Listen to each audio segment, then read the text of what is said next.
আসসালামু আলাইকুম dear students. আজকে আমরা ফিজিক্স সেকেন্ড পেপারের দুইটা ইম্পর্ট্যান্ট চ্যাপ্টার এমসিকিউগুলো সলভ করব। তো তোমরা দ্রুত জয়েন করো, আর সাউন্ড ক্লিয়ার আছে কিনা এটা একটু আমাকে জানাও। তোমরা কি আমার কথা ক্লিয়ার শুনতে পাচ্ছ কিনা এটা একটু আমাকে জানাও, এবং কুইকলি জয়েন করে ফেলো। আমরা এখনই শুরু করব।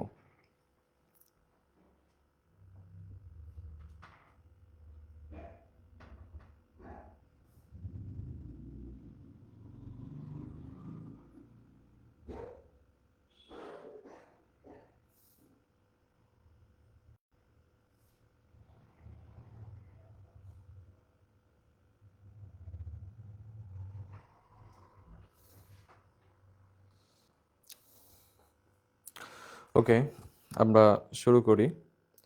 সবাই সাউন্ডটা ক্লিয়ার শুনতে পাচ্ছ কিনা এটা একটু আমাকে জানাও, তাহলে তোমাদের আমি এখনই শুরু করতে পারবো। সবাই কি ক্লিয়ার শুনতে পাচ্ছ?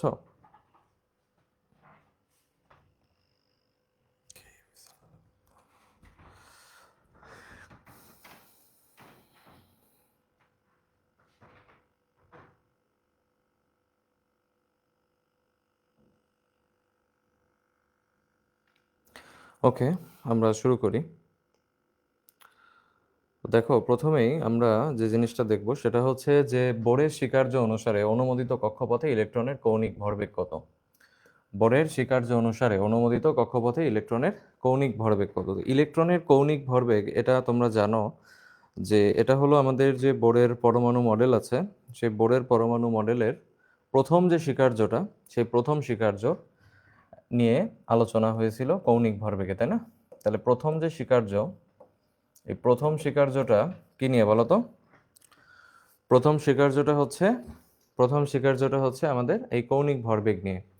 তো এই যে কৌণিক ভরবেগ, এইখানে যে সূত্রটা আমরা একটু খেয়াল করি যে আমাদের অপশনগুলো কি বলছে, যে অনুমোদিত কক্ষপথে ইলেকট্রনিক কৌণিক ভরবেগ কত। তো এইখানে আমরা যদি একটু অবজার্ভ করি, এটা আমাদের সব সহজ একটা প্রশ্ন। আমাদের অ্যান্সার হচ্ছে L equal to NH by two pi. L equal to NH by two pi, ঠিক আছে? এটা একটু খেয়াল করবো, এটা তোমরা একটু খেয়াল করবা। সবাই একটু কমেন্ট করো, যে বোরের যে কক্ষপথ আছে, এই বোরের যে স্বীকার্য, এটার অনুমোদিত কক্ষপথে ইলেকট্রনের কৌণিক ভরবেগের সূত্র আসলে কোনটা। সবাই একটু কমেন্ট করে জানাও, এবং যারা এখনো জয়েন করনি তারা একটু দ্রুত জয়েন করে ফেলো। যারা জয়েন করনি তারা একটু দ্রুত জয়েন করে ফেলো।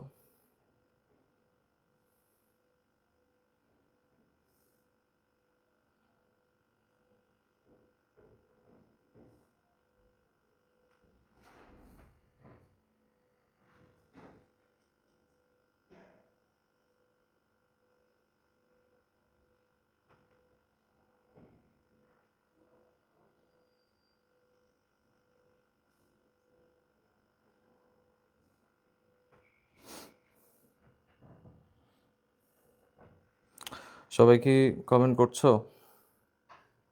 আমরা পরের কোশ্চেনে চলে যাব। আমি কিন্তু তোমাদের জন্য একটু অপেক্ষা করতেছি, আদারওয়াইজ আমি কিন্তু দ্রুত আগাতে পারবো। তোমরা কি জয়েন করেছো কিনা? সবাই যারা জয়েন করনি এখনো, দ্রুত সবাই জয়েন করে ফেলো।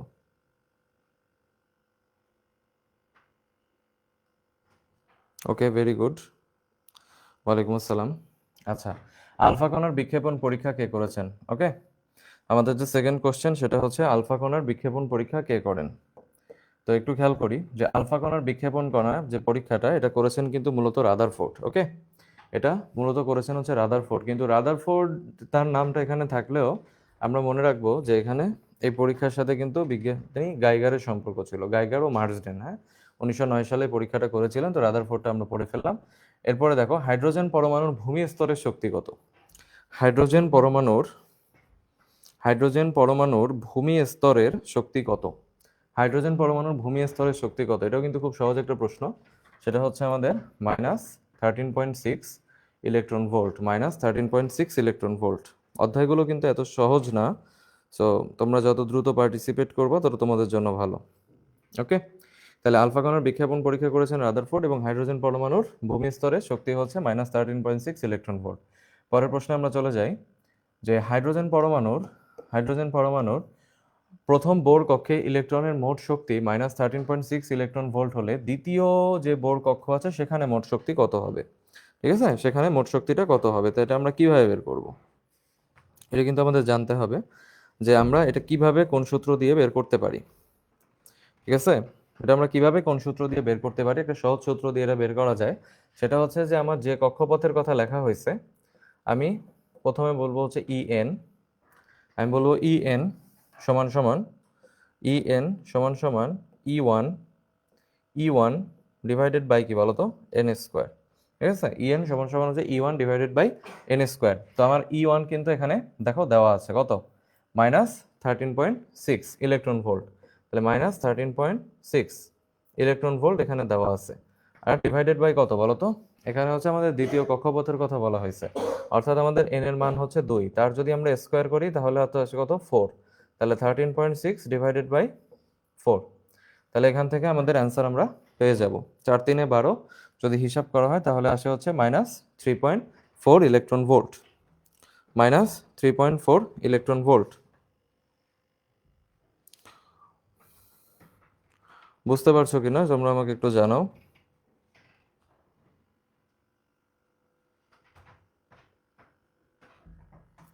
ওকে, আচ্ছা, এরপরে টপিকসে চলে আসি। দেখো, সেটা হচ্ছে আমাদের পরের প্রশ্নটা হলো যে যখন একটা পরমাণু নিউক্লিয়াস থেকে একটা বিটা কণা নির্গত হয়,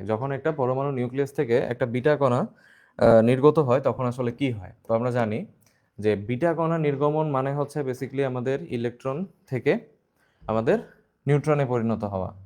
তো এখান থেকে আমরা যখন বলবো ইলেকট্রন থেকে নিউট্রনে পরিণত হচ্ছে, তখনই মূলত আমাদের এই ধরনের ঘটনা ঘটে। তো আমরা এখানে জানি যেখানে আসলে পারমাণবিক সংখ্যা কি হবে বলতো, 1 বেড়ে যাবে। পারমাণবিক সংখ্যা কি হবে, 1 বেড়ে যাবে। এটা খেয়াল রাখবা যে পারমাণবিক সংখ্যা 1 বেড়ে যাবে। কে কে ক্লাসে আছো একটু দেখি। আচ্ছা, ওকে, আমরা পরের প্রশ্নে চলে যাই। তেজস্ক্রিয়তার বৈশিষ্ট্য নিয়ে কথা বলা হয়েছে। তো তেজস্ক্রিয়তার বৈশিষ্ট্য কি বলা আছে দেখি, তেজস্ক্রিয়তার বৈশিষ্ট্য কোনটি? এটি একটি স্বতঃস্ফূর্ত এবং আকস্মিক ঘটনা। আমরা জানি যে তেজস্ক্রিয়তা হচ্ছে একটা স্বতঃস্ফূর্ত এবং আকস্মিক ঘটনা, এবং তেজস্ক্রিয় পরমাণুর যে অবক্ষয়ের যে হার সেটার কথা লেখা হয়েছে। এটা হচ্ছে কি ওই সময় উপস্থিত অক্ষত পরমাণুর ব্যস্তানুপাতিক। এই কথাটা কিন্তু আসলে পুরোপুরি কি, এটা কি সঠিক কথা বলো তো? এটা কি সঠিক? এটা কিন্তু সঠিক না। এটা কিন্তু ব্যস্তানুপাতিক হবে না, এটা হবে সমানুপাতিক। এটা মনে রাখবো যে ওই সময় উপস্থিত অক্ষত পরমাণুর সমানুপাতিক। এটা মনে রাখতে হবে, সমানুপাতিক নট ব্যস্তানুপাতিক। আর তারপরে বলছে তেজস্ক্রিয় অবক্ষয় অবিরাম চলতে থাকবে যতক্ষণ পর্যন্ত না একটি স্থায়ী মৌলে পরিণত হয়। এটা একটা সঠিক কথা। সেটার অ্যান্সার হবে 1 ও 3। এটা আমরা জাস্ট থিওরিটিক্যাল নলেজ মনে রাখার জন্য আমরা এটা পড়ে ফেললাম। কোন তেজস্ক্রিয় মৌলের অর্ধায়ু এবং গড়ায়ুর মধ্যে সম্পর্ক? দেখো সকল বোর্ডে কিন্তু আসছে, তাই না? এটা কিন্তু সকল বোর্ডে আসছে, সো কোশ্চেনটার গুরুত্ব কিন্তু অনেক বেশি। আমাদের এটা গুরুত্ব দিতে হবে। একটা তেজস্ক্রিয় মৌলের অর্ধায়ু এবং তার গড়ায়ুর মধ্যে কি সম্পর্ক রয়েছে? তো আমরা ফার্স্টে সূত্রটা চিন্তা করব যে ফার্স্ট এটা সূত্রটা কি। এটা সূত্র হচ্ছে টি ইকুয়াল টু 0.693 টি হাফ, যেটা আমরা বলি, অর্থাৎ অর্ধায়ু যেটা, হ্যাঁ, এবং হচ্ছে টাও, তাই না? 0.693 ইন্টু টাও। অর্থাৎ যদি আমরা টাওয়ের সাথে এটার সম্পর্কটা চিন্তা করি তাহলে আমরা দেখতে পাচ্ছি যে এই টি হাফ যেটা হচ্ছে অর্ধায়ু, সেটা গড়ায়ুর সাথে একটা সমানুপাতিক সম্পর্ক মেনটেন করতেছে, অতএব আমরা বলতে পারি এরা সমানুপাতিক। ওকে, নেক্সট কোয়েশ্চেন, যে তিনটা তেজস্ক্রিয় মৌলের কি বলতো অর্ধায়ু দেওয়া আছে। তিনটা তেজস্ক্রিয় মৌলের অর্ধায়ু দেওয়া আছে এবং তাদের ক্ষয় ধ্রুবকটাও দেওয়া আছে, এবং ক্ষয় ধ্রুবকগুলোর ভিতরে একটা ক্রম দেখানো হয়েছে। তাহলে কোন সম্পর্কটা সঠিক? দেখো, এটাও কিন্তু অনেকগুলো বোর্ডের সাথে জড়িত, তাই না? অনেকগুলো বোর্ডে আসছে, সব বোর্ডেই আসছে। তো এখানে আমরা মনে রাখবো সোজাসুজি যে যে এই আমাদের যে অর্ধায়ু আছে, সেই অর্ধায়ুর যে সূত্রটা, এটা আমরা একটু খেয়াল রাখতে পারি যে সেটা হচ্ছে যে আমাদের এর সাথে ল্যামডার যে সম্পর্ক সেটা হলো ব্যস্তানুপাতিক সম্পর্ক। ল্যামডার যে সম্পর্ক এটা হচ্ছে ব্যস্তানুপাতিক সম্পর্ক।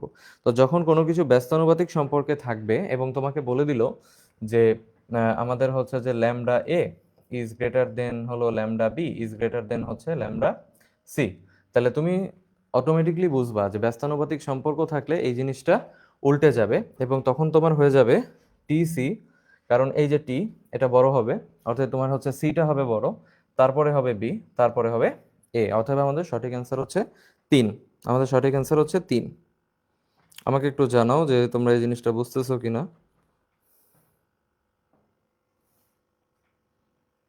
আচ্ছা, ওকে।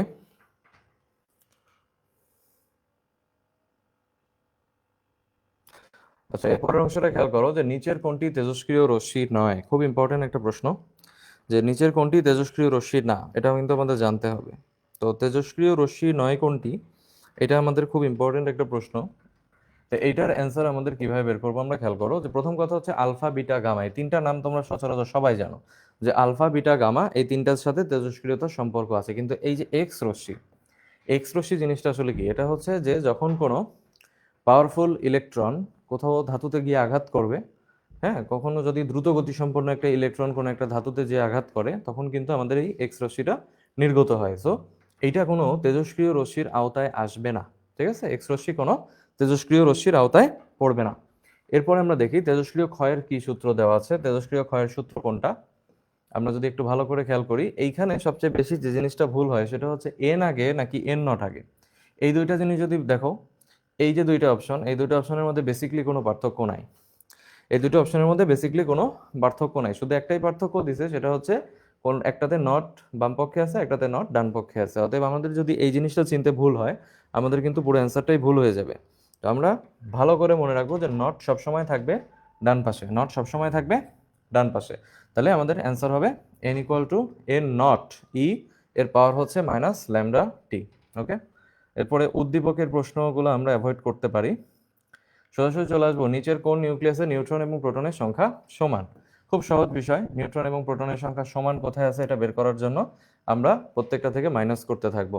দেখি প্রথমটা 27 থেকে যদি আমি হচ্ছে যে 13 দেওয়া আছে, 13 যদি বিয়োগ করি তাহলে কত আসবে? 14। তো এই যে 14টা আমরা পাচ্ছি, 14টা কিন্তু এটা কি? এটা কিন্তু নিউট্রন সংখ্যা, তাই না? তো এই যে নিউট্রন সংখ্যা আর এই যে প্রোটন সংখ্যা, দুইটা কি সমান? দুইটা কিন্তু সমান না, তাই না? আচ্ছা, আবার দেখো পরেরটায় 7, 7 - 3 হচ্ছে কত? 4। তাহলে 4 আর 3 কি সমান? সমান না। এরপরে হচ্ছে 4 - 2 ইকুয়াল টু 2। এই যে দেখো, আমরা কিন্তু অলরেডি একটা সংখ্যা পেয়ে গেলাম যেখানে আমাদের এই 2 এবং এই 2 দুইটা কি সেম, অর্থাৎ আমাদের প্রোটন আর নিউট্রন সংখ্যা সমান। তাহলে আমরা চোখ বন্ধ করে এটা দাগাই দিতে পারি। ঠিক আছে। আচ্ছা, পরের প্রশ্ন কি, যে সোডিয়াম, সোডিয়াম 23 এবং 11 হচ্ছে তার প্রোটন সংখ্যা। এখানে কয়টা নিউক্লিয়ন আছে? নিউক্লিয়নের সংখ্যা যদি বলা হয় তাহলে আমরা খুব সহজে বের করতে পারি। সেটা হচ্ছে, আমরা এখানে যে 23 দেওয়া আছে, 23 থেকে যদি আমরা 11 বাদ দিয়ে দেই তাহলে আমরা পাবো হচ্ছে 12, এবং এটাই হচ্ছে আমাদের অ্যান্সার। ঠিক আছে, তাহলে আমরা 12 যেটা পাইলাম এটা হচ্ছে আমাদের অ্যান্সার। তোমরা যারা এখনো জয়েন করোনি তোমরা কিন্তু দ্রুত জয়েন করে ফেলো, কারণ আমরা কিন্তু এগিয়ে যাচ্ছি। হ্যাঁ, আমাদের সময় লাগবে না। ওকে, আচ্ছা, হাইড্রোজেন পরমাণু প্রথম উত্তেজিত এবং দ্বিতীয় উত্তেজিত কক্ষপথে ব্যাসার্ধের অনুপাত। এই কোশ্চেনটা খুবই মিসআন্ডারস্টুড একটা প্রশ্ন। ঠিক আছে, এই কোশ্চেনটা কিন্তু অহরহ ভুল হয়। ঠিক আছে, এই কোশ্চেনটা কিন্তু ভুল করার মতো একটা কোশ্চেন, এবং এই জিনিসটা আমাদের ভুল হয়ে যায় যদি আমরা কনসেপ্টটা ভালো করে না বুঝি। কি বলছে তোমার? হাইড্রোজেন পরমাণুর প্রথম উত্তেজিত এবং দ্বিতীয় উত্তেজিত কক্ষপথে ব্যাসার্ধের অনুপাত চাইছে, তাই না? এটা ব্যাসার্ধের অনুপাত আমাদেরকে বের করতে হবে। তাহলে আমরা এটা কিভাবে বের করব? এটা বের করার জন্য সূত্রটা খুবই সহজ। তো ফার্স্ট অফ অল একটু খেয়াল করো যে তোমার এখানে কি বলা হয়েছে, হাইড্রোজেন পরমাণুর প্রথম উত্তেজিত এবং দ্বিতীয় তার মানে আমাকে আগে ব্যাসার্ধের যে সূত্র আছে সেই সূত্রটা জানতে হবে। আমাদের যে ব্যাসার্ধ আছে সেই ব্যাসার্ধের সূত্রটা আমাদের জানতে হবে। আমরা এখানে ব্যাসার্ধের সূত্র আমরা এখানে কিভাবে অ্যাপ্লাই করব? কেউ বলতে পারবা কোন সূত্রটার মাধ্যমে আমরা এখানে করতে পারি? খুব ইজি কিন্তু। কোন সূত্র দিয়ে আমরা এখানে করব? খুব সিম্পল, আমরা এখানে প্রথমে নিব হচ্ছে আর এন, অর্থাৎ হচ্ছে আমি যে কক্ষপথের ব্যাসার্ধ চাচ্ছি সেই কক্ষপথের ব্যাসার্ধ। তো এটা অনুযায়ী আমরা লিখতে পারি হলো এন স্কোয়ার ইন্টু কি বলতো R1, N square into R1, অর্থাৎ হচ্ছে আমাদের R1 এবং তার সাথে হচ্ছে এন স্কোয়ার। এখন একটু যদি খেয়াল করো যে আমাদের যে প্রথম উত্তেজিত কক্ষপথের কথা বলা হয়েছে, এখানে আসলে প্রথম উত্তেজিত কক্ষপথ মানে হচ্ছে আমাদের এখানে এন কিন্তু কত বলতো? এই প্রথম উত্তেজিত কক্ষপথে এন আসলে হচ্ছে 2। এইটা যদি কেউ এন ইকুয়াল টু 1 নাও তাহলেই তার ম্যাথ শেষ। আর এই যে দ্বিতীয় উত্তেজিত কক্ষপথ সেটা হচ্ছে বেসিক্যালি N3। এই দুইটা জিনিস ভুল করা যাবে না। যেহেতু প্রথম উত্তেজিত কক্ষপথ বলছে, এখানে এন হচ্ছে বেসিক্যালি 2, আর দ্বিতীয় উত্তেজিত কক্ষপথ সেটা হচ্ছে আমাদের এন ইকুয়াল টু 3। এখানে কিন্তু 1 আর 2 বসানো যাবে না, যে প্রথম উত্তেজিত তার মানে n ইকুয়াল টু 1 আর দ্বিতীয় মানে হচ্ছে n ইকুয়াল টু 2, এটা বসাইলেই ভুল হয়ে যাবে। তাহলে এবার একটু হিসাব করো যে তাহলে R2 যদি হয় তাহলে কি হবে, এখানে হবে হচ্ছে 4 R1, আর এখানে তোমার হচ্ছে R3 যদি হয় তাহলে কি হবে 9 R1।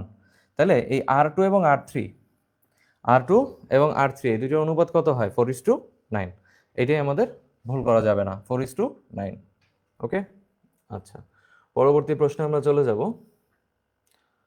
আচ্ছা এখানে একটা চিত্র সহকারে ব্যাখ্যা করতে চাইছে, চিত্রের প্রশ্নগুলো আমরা অ্যাভয়েড করতে পারি। চার্জ নিরপেক্ষ রশ্মি কোনটি, খুব ইম্পর্টেন্ট একটা প্রশ্ন। চার্জ নিরপেক্ষ, কার আসলে চার্জ রিলেটেড কোনো কথাবার্তা নাই? তোমরা একটু নিজেরা চিন্তা করে বলো তো যে কার আসলে চার্জ নিয়ে কোনো মাথা ব্যথা নাই, কার চার্জ আসলে হবে না? সবাই তোমরা জানো যে এটা হচ্ছে গামা রশ্মি, ঠিক আছে? গামা রশ্মির কিন্তু কোনো চার্জ নাই, সে হয় কি, সে হয় চার্জ নিরপেক্ষ। সো গামা রশ্মির কোনো চার্জ থাকবে না।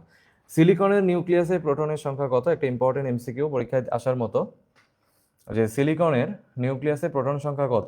তো আমরা এটা কিন্তু জানি তাই না, সিলিকনের প্রোটন সংখ্যা কত বলো তো? সিলিকনের প্রোটন সংখ্যা কত? 14, ঠিক আছে?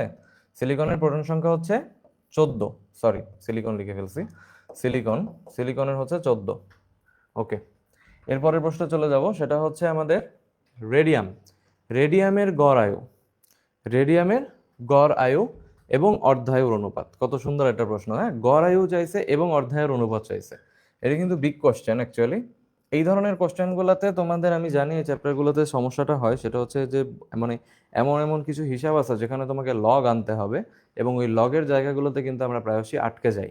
তো চেষ্টা করা উচিত যে এই কোশ্চেনগুলা পারতপক্ষে মুখস্থ করার একটা চেষ্টা করা, কিন্তু তারপরও আমাদের থিওরি জানতে হবে যাতে কোনো আমাদের বের করতে অসুবিধা না হয়। তো ওখানে চাইছে আমাদের গড় আয়ু এবং অর্ধায়ুর অনুপাত। তো গড় আয়ু আমরা জানি যে গড় আয়ু মানে কত বলো তো? গড় আয়ু মানে হচ্ছে টাও, এবং হইতেছে আমাদের অর্ধায়ু হচ্ছে কত, টি হাফ। তাহলে এই দুইটার একটা অনুপাত আমাদেরকে বের করতে হবে। তো এই দুইটার অনুপাত আমরা কিভাবে বের করতে পারি? কমেন্ট সেকশনে কে কে আছো, কে কে আছো আমাদের কমেন্ট সেকশনে? তোমরা একটু চিন্তা করে বলতে পারবা এখানে আমরা কিভাবে সূত্রটা অ্যাপ্লাই করব? তো আমরা মনে রাখবো যে tau divided by t half equal to হচ্ছে 1/0.693। Okay, tau divided by t half equal to হচ্ছে 1/0.9693। এখান থেকে যদি আমরা হিসাব করি তাহলে আমাদের সংখ্যাটা আসে বেসিক্যালি 1.44। আমাদের বইতে 144 দেওয়া আছে, যদি আমরা এখানে একটু সংশোধন করে নিই তাহলে এটাই হলো আমাদের অ্যান্সার।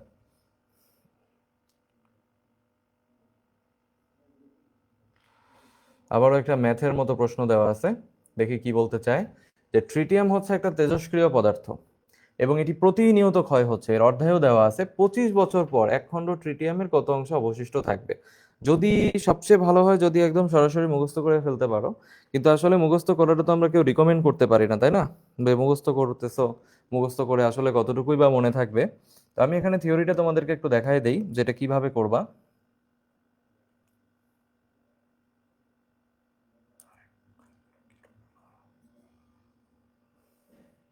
ওকে, তো এখানে ফার্স্ট অফ অল হচ্ছে এন, ইকুয়াল টু মনে রাখবো কি এন নট ই, এর পাওয়ার হচ্ছে ল্যামডা টি, তাই না? এর পাওয়ার হচ্ছে ল্যামডা টি। তো আমরা এখানে এন নটের কি কোনো মান আমরা পাচ্ছি? এন নট আমরা দিব, এবং ই এর যে মানটা, এখানে ই এর মান হচ্ছে -0.693 ডিভাইডেড বাই আমরা মনে রাখবো হচ্ছে 12.5 ইন্টু আমাদের বয়স হচ্ছে কত 25, তাহলে 12.5 ইন্টু 25, এখান থেকে আমরা যদি যোগ বিয়োগ করি তাহলে আসবে হলো 0.25। তো 0.25 মানে কি আসলে 4/1 তাই না? 0.25 মানে কি আসলে 4/1, তার মানে n নট ইন্টু 1/4, তাহলে আমাদের অ্যান্সার হবে 1/4। যদি এটা করতে কঠিন মনে হয় তাহলে চেষ্টা করবা এটা কিভাবে মুখস্থ রাখা যায়, এটা তোমাদের জন্য ইজি হবে। এরপরে প্রশ্নটা আমরা খেয়াল করি, সেটা হচ্ছে কি যে কোনো তেজস্ক্রিয় মৌলের অর্ধায়ু দেওয়া আছে 10 দিন, অর্থাৎ অর্ধায়ু আমরা পায়ে যাচ্ছি। উক্ত মৌলের 75% ক্ষয় হতে কত সময় লাগবে? 75% ক্ষয় হতে কত সময় লাগবে? কোশ্চেনটা কি খেয়াল করছো কিনা? ক্ষয় হতে কত সময় লাগবে? তাহলে এখানে আমরা একটু মনে রাখবো যে 100 থেকে যদি আমরা 75 বাদ দেই তাহলে আমাদের এই যে 25% থাকে, তাই না? তাহলে 25% কি অবশিষ্ট থাকে। তাহলে আমাদের বলছে 75% ক্ষয় হয়ে গেছে, যা ক্ষয় হয়ে গেছে চলে গেছে, কিন্তু অবশিষ্ট থাকবে কতটুকু? 25%। তো এইটা দিয়ে কিন্তু আমরা সূত্র অ্যাপ্লাই করতে পারি, এটা দিয়ে আমরা ইজিলি কি করতে পারি বলো তো, সূত্র অ্যাপ্লাই করতে পারি যে n ইকুয়াল টু হচ্ছে বলো তো n নট ইন্টু 25%।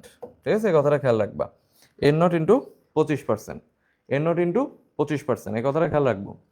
তো তাই যদি হয়, তো এবার কি করব বলো তো, এখান থেকে আমাদের যে 25%, তার মানে n এবং n নট এই দুইটার একটা অনুপাত কিন্তু আমি পেয়ে যাচ্ছি 0.25, 0.25 n এবং n নটের অনুপাত 0.25, এটা আমরা পেয়ে যাচ্ছি। এখান থেকে যদি আমরা টি বের করতে চাই, যেহেতু বলছে আমার কত সময় লাগবে, তাহলে আমার টি বের করতে হবে। তো টি বের করার জন্য আমি যেটা করব, এখানে ডিভাইডেড বাই 0.693 ডিভাইডেড বাই হচ্ছে টি হাফ, 0.693 ডিভাইডেড হচ্ছে টি হাফ। তো এখান থেকে আমরা আর কি করব বলো তো, এখানে আমরা মনে রাখবো যে এর সাথে আমাদের যোগ হবে হলো লন, এই যে আমরা মানটা একটু আগে বের করলাম n by n naught, ln n by n naught. আমি জানি ইকুয়েশনটা তোমাদের জন্য একটু কঠিন হয়ে যাচ্ছে। তো এরপরে যেটা করব সেটা হচ্ছে আমরা মানগুলো বসায় দিব। এই যে টি ফাইভের মান কত, টি হাফের মান হচ্ছে 10, যেহেতু আমাদের বলেই দিছে যে অর্ধায় হচ্ছে 10 দিন, তাহলে 10 ডিভাইডেড বাই হচ্ছে 0.693 ইন্টু লন 0.25। এখান থেকে যদি আমরা হিসাব করি, এটার অ্যান্সার হবে 20 দিন। ঠিক আছে, এটার অ্যান্সার হবে 20 দিন। অনেক বড় একটা ম্যাথ, আশা করি এই ধরনের ম্যাথ তোমাদের না আসুক, কিন্তু তারপরও আমাদের দেখে যেতে হবে। প্রোটনের আধান কত, খুবই সহজ একটা প্রশ্ন, তোমরা দেখেই দেখতে পারবা। এটা কত বলো তো, 1.6 ইন্টু 10 টু দি পাওয়ার কত, মাইনাস 19 কুলম, -19 কুলম। ওকে, পারবা তো? আচ্ছা, তারপরে চলে যাই পরের কোশ্চেনে। দেখো, একটি তেজস্ক্রিয় মৌলের অর্ধায় 1.8 দিন 5.4 দিন পরে মৌলটির কত অংশ ক্ষয়প্রাপ্ত হবে? একই রকম ভাবে সূত্র অ্যাপ্লাই করলেই পাওয়া যাবা। আর এরপরে আমরা দেখি এখানে কি প্রশ্ন দেওয়া আছে, ওই একই রকম প্রশ্ন আসবে বারবার। আচ্ছা, এখানে একটা প্রশ্ন, প্রথম পদার্থটি অর্ধায় কত, সমপরিমাণ দুইটি তেজস্ক্রিয় পদার্থের একটা দেওয়া আছে, আর একটার ক্ষেত্রে অর্ধায় কত হবে। এখন এটা আমরা কিভাবে বের করতে পারি? খুব ইজিলি বের করতে পারি। সেটা হচ্ছে, দেখো, এই ম্যাথটা তুলনামূলকভাবে ছোট, তো এটা আসার একটা সম্ভাবনা আছে। এটা কিন্তু খুব বেশি বড় ম্যাথ না, কারণ তোমাকে অর্ধায়ও দিয়ে দিছে, তোমাকে অবক্ষয় ধ্রুবক দিয়ে দিছে, অর্থাৎ তোমার টি হাফ এখানে দেওয়া, ডেল্টা তোমার এখানে দেওয়া, তো তোমাকে টাও বের করতে বলছে, তাই না? খুব জটিল কিন্তু কিছু না। তাহলে এটা আমরা কিভাবে বের করতে পারি বলো তো? আমরা সিম্পলি বের করতে পারবো টাও সমান সমান হচ্ছে টি হাফ ডিভাইডেড বাই 0.693। এখানে যদি আমরা মান বসাই, আমরা এখান থেকে ইজিলি বের করে ফেলতে পারবো। ওকে, এরপরে দেখো যে তোমাদের তোমাদের কমেন্ট সেকশনে তোমাদেরকে তেমন একটা খুঁজে পাওয়া যাচ্ছে না, এটা একটা দুর্ভাগ্যজনক ব্যাপার।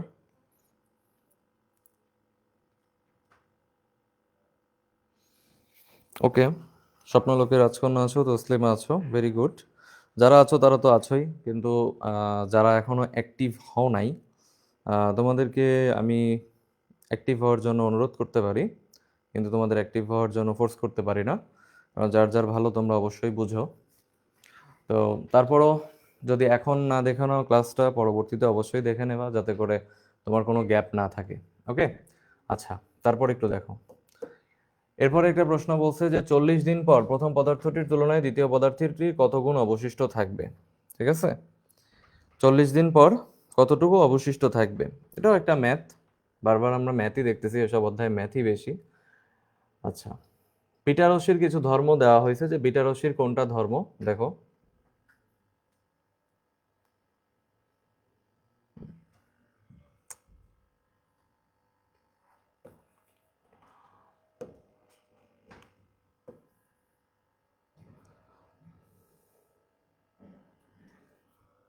বিটা রশ্মির ধর্ম কোনটা? ভেদন ক্ষমতা, গামা রশ্মি অপেক্ষা বেশি, ঋণাত্মক আধান বিশিষ্ট, আলোর বেগের কাছাকাছি বেগে গতিশীল। কোনটা হবে বলো তো চিন্তা করে? বিটা রশ্মির বৈশিষ্ট্য তো তোমরা পড়ছো, বিটা রশ্মির বৈশিষ্ট্য কোনটা হবে? বিটা রশ্মির ধর্ম, ভেদন ক্ষমতা, আলফা অপেক্ষা গামা অপেক্ষা বেশি, ঋণাত্মক আধান বিশিষ্ট, নাকি আলোর বেগের কাছাকাছি বেগে গতিশীল? কোনটা দিব বলো, কোনটা হবে?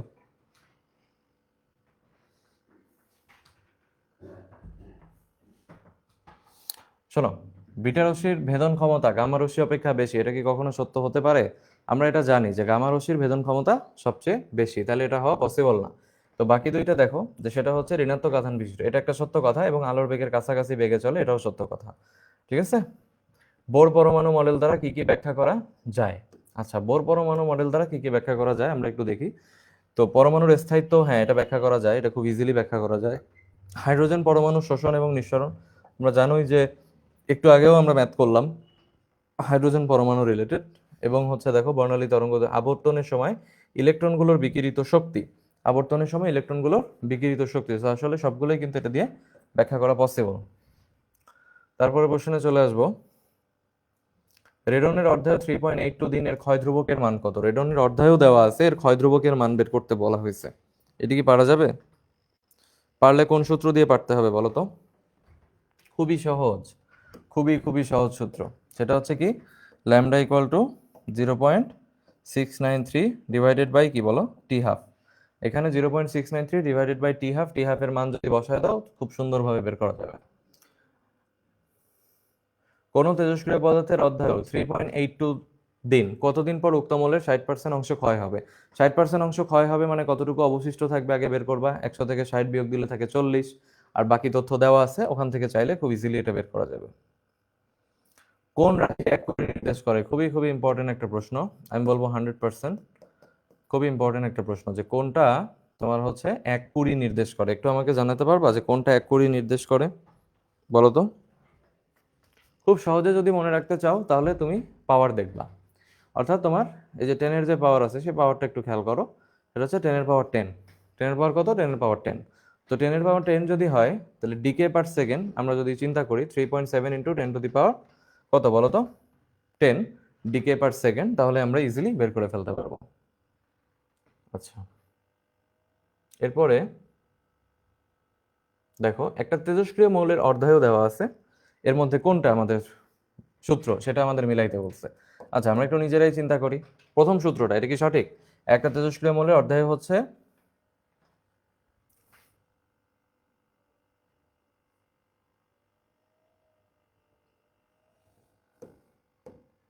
একটা তেজস্ক্রিয় মৌলের অর্ধায়ু, এখানে যে সূত্রটা দেওয়া আছে এটা কি আমাদের সঠিক সূত্র বলো?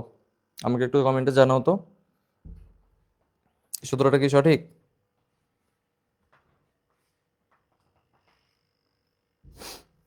জানা যায়? প্রশ্নটা বুঝতে পারছো? আচ্ছা, একটা কিন্তু যে T equal to 0.693 divided by lambda, অর্থাৎ হচ্ছে আমাদের অর্ধায়ুর সাথে ক্ষয় ধ্রুবকের একটা সম্পর্ক দেওয়া আছে। তো অর্ধায়ুর সাথে ক্ষয় ধ্রুবকের সম্পর্ক আমরা সবাই জানি যে টি এর সাথে উপরে থাকবে 0.693 ডিভাইডেড বাই থাকবে ল্যামডা, তার মানে এই সূত্রটা ঠিক আছে। আর এটা যদি ঠিক থাকে, তোমরা লাস্টের সূত্রটা আমরা প্রথমেই পড়েছিলাম সমানুপাতিক সম্পর্ক, যে আমাদের এই অর্ধায়ুর সাথে গড়ায়ু সম্পর্ক কি, সমানুপাতিক সম্পর্ক, এবং আমরা জানি যে সেখানে ছিল যে টি হাফ ইকুয়াল টু 0.693 ইন্টু টাও, অর্থাৎ সমানুপাতিক সম্পর্ক, কিন্তু মাঝখানে দেখো একটা এস যুক্ত করে রেখে দিছে, অর্থাৎ ওটা সঠিক না, অর্থাৎ 1 ও 3। ঠিক আছে। নিউক্লিয়ার ফিউশন, কি বলছে? Nuclear fusion. এই পরীক্ষায় যদি ফিশন আর ফিউশন শব্দ দুইটা মিস্টেক হয় তাহলে কিন্তু আমাদের ভুল হয়ে যাবে। ফিউশন আর ফিশন এই দুটো জিনিসকে মিক্স করে ফেলা যাবে না।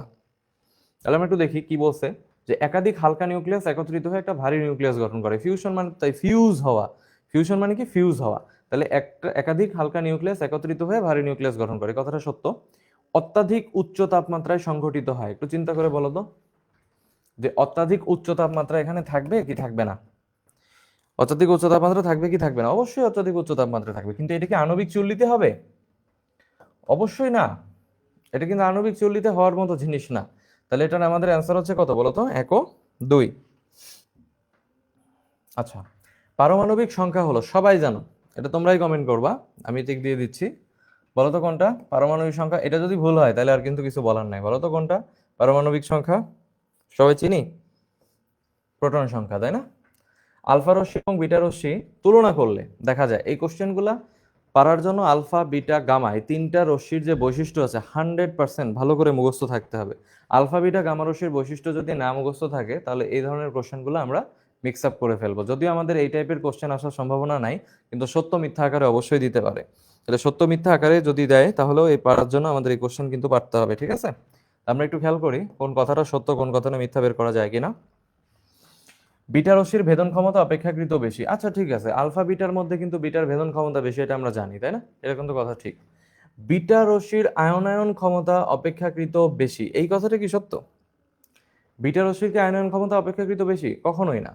বিটা রশ্মির গতিবেগ বেশি, সেটা ঠিক আছে, কিন্তু আয়নায়ন ক্ষমতা বেশি হবে না। তাহলে এটা হবে কত বলো তো? 1 আর 3। এই কোশ্চেনগুলো ভালো পারতে হলে আলফা বিটা গামা এই তিনটা রশ্মির বৈশিষ্ট্য একসাথে ভালো করে পড়তে হবে। কিন্তু তুমি দেখো আলফা রশ্মি, বিটা রশ্মি, গামা এগুলো কিন্তু বারবার আসতেছে, বারবার আসবে। তাহলে এগুলোর ধর্ম যদি না জানা থাকে তাহলে এটা কখনোই পারা সম্ভব না। আচ্ছা, পরের প্রশ্নটা একটু খেয়াল করো, কি চাইছে? আলফা রশ্মির ধর্ম কি? আলফা রশ্মির ধর্ম কোনটি? আমরা সবাই জানি যে আলফা রশ্মি কি করে বলো তো? ধনাত্মক চার্জ বহন করে। পারা যাবে? এরা কি তড়িৎ এবং চৌম্বক ক্ষেত্র দ্বারা বিক্ষিপ্ত হয়? অবশ্যই আলফা বিক্ষিপ্ত হবে। কেন? কারণ তুমি বললাই তো যে এরা ধনাত্মক চার্জ বহন করে। তো কেউ যদি ধনাত্মক চার্জ বহন করে বা সোজা কথা কেউ যদি চার্জ বহন করে, সে তো অবশ্যই তড়িৎ আর চৌম্বক ক্ষেত্র দ্বারা বিক্ষিপ্ত হবে। আর এরা কি মূলত দ্বি আয়নিত হিলিয়াম পরমাণু। এটা জানার জন্য খুব বেশি নলেজের দরকার নাই যে এরা দ্বি আয়নিত হিলিয়াম পরমাণু কেন। কারণ হচ্ছে আলফা কণার যে বিক্ষেপণ পরীক্ষা ছিল সেখানেও তুমি পড়েছো যে এখানে হিলিয়াম ছিল এবং সেটা দ্বি আয়নিত অবস্থায় ছিল, তাই না? তার মানে কি এটা আলফা কণার বিক্ষেপণ পরীক্ষার সাহায্যে। আবারও দেখো, আবারও প্রশ্ন আসছে কি গামা রশ্মির ধর্ম কোনটি? তার মানে আলফা, বিটা এবং গামা এই তিনটা ধর্ম পড়া কতটা গুরুত্বপূর্ণ তুমি একবার চিন্তা করে দেখো। গামা রশ্মির ধর্ম কোনটি, তাই না? সহজ প্রশ্ন চাইছে। তা গামা রশ্মির ধর্ম কোনটি কিভাবে বুঝবো আমরা বলো তো? দেখি প্রথম কথাটা কি লিখছে, গামা রশ্মির কোনো চার্জ নেই। আচ্ছা, এই কথাটা কি সঠিক? গামা রশ্মির কি চার্জ আছে? আসলেই তো নাই। আমরা একটু আগে পড়েছিলাম না যে কোনটি চার্জ নিরপেক্ষ? তাহলে গামা রশ্মি, গামা রশ্মির কোনো চার্জ নাই। আচ্ছা, গামা রশ্মি চৌম্বক ক্ষেত্র দ্বারা বিক্ষিপ্ত হয়। তুমি নিজেই বলো, যার চার্জ নাই সে কি চৌম্বক ক্ষেত্র দ্বারা বিক্ষিপ্ত হবে? চৌম্বক ক্ষেত্র দ্বারা বিক্ষিপ্ত হবে না। তারপর এটা কি গামা রশ্মির ভেদন ক্ষমতা আলফা এবং বিটার চেয়ে অনেক বেশি। ট্রু। কারণ হচ্ছে যে আলফা রশ্মি এবং বিটা রশ্মির চাইতে গামার ভেদন ক্ষমতা অনেক অনেক গুণ বেশি। তাহলে আমাদের দেখাইতে হবে 1 আর 3 দেখাইতে হবে, 1 আর 3 দেখাইতে হবে। আচ্ছা,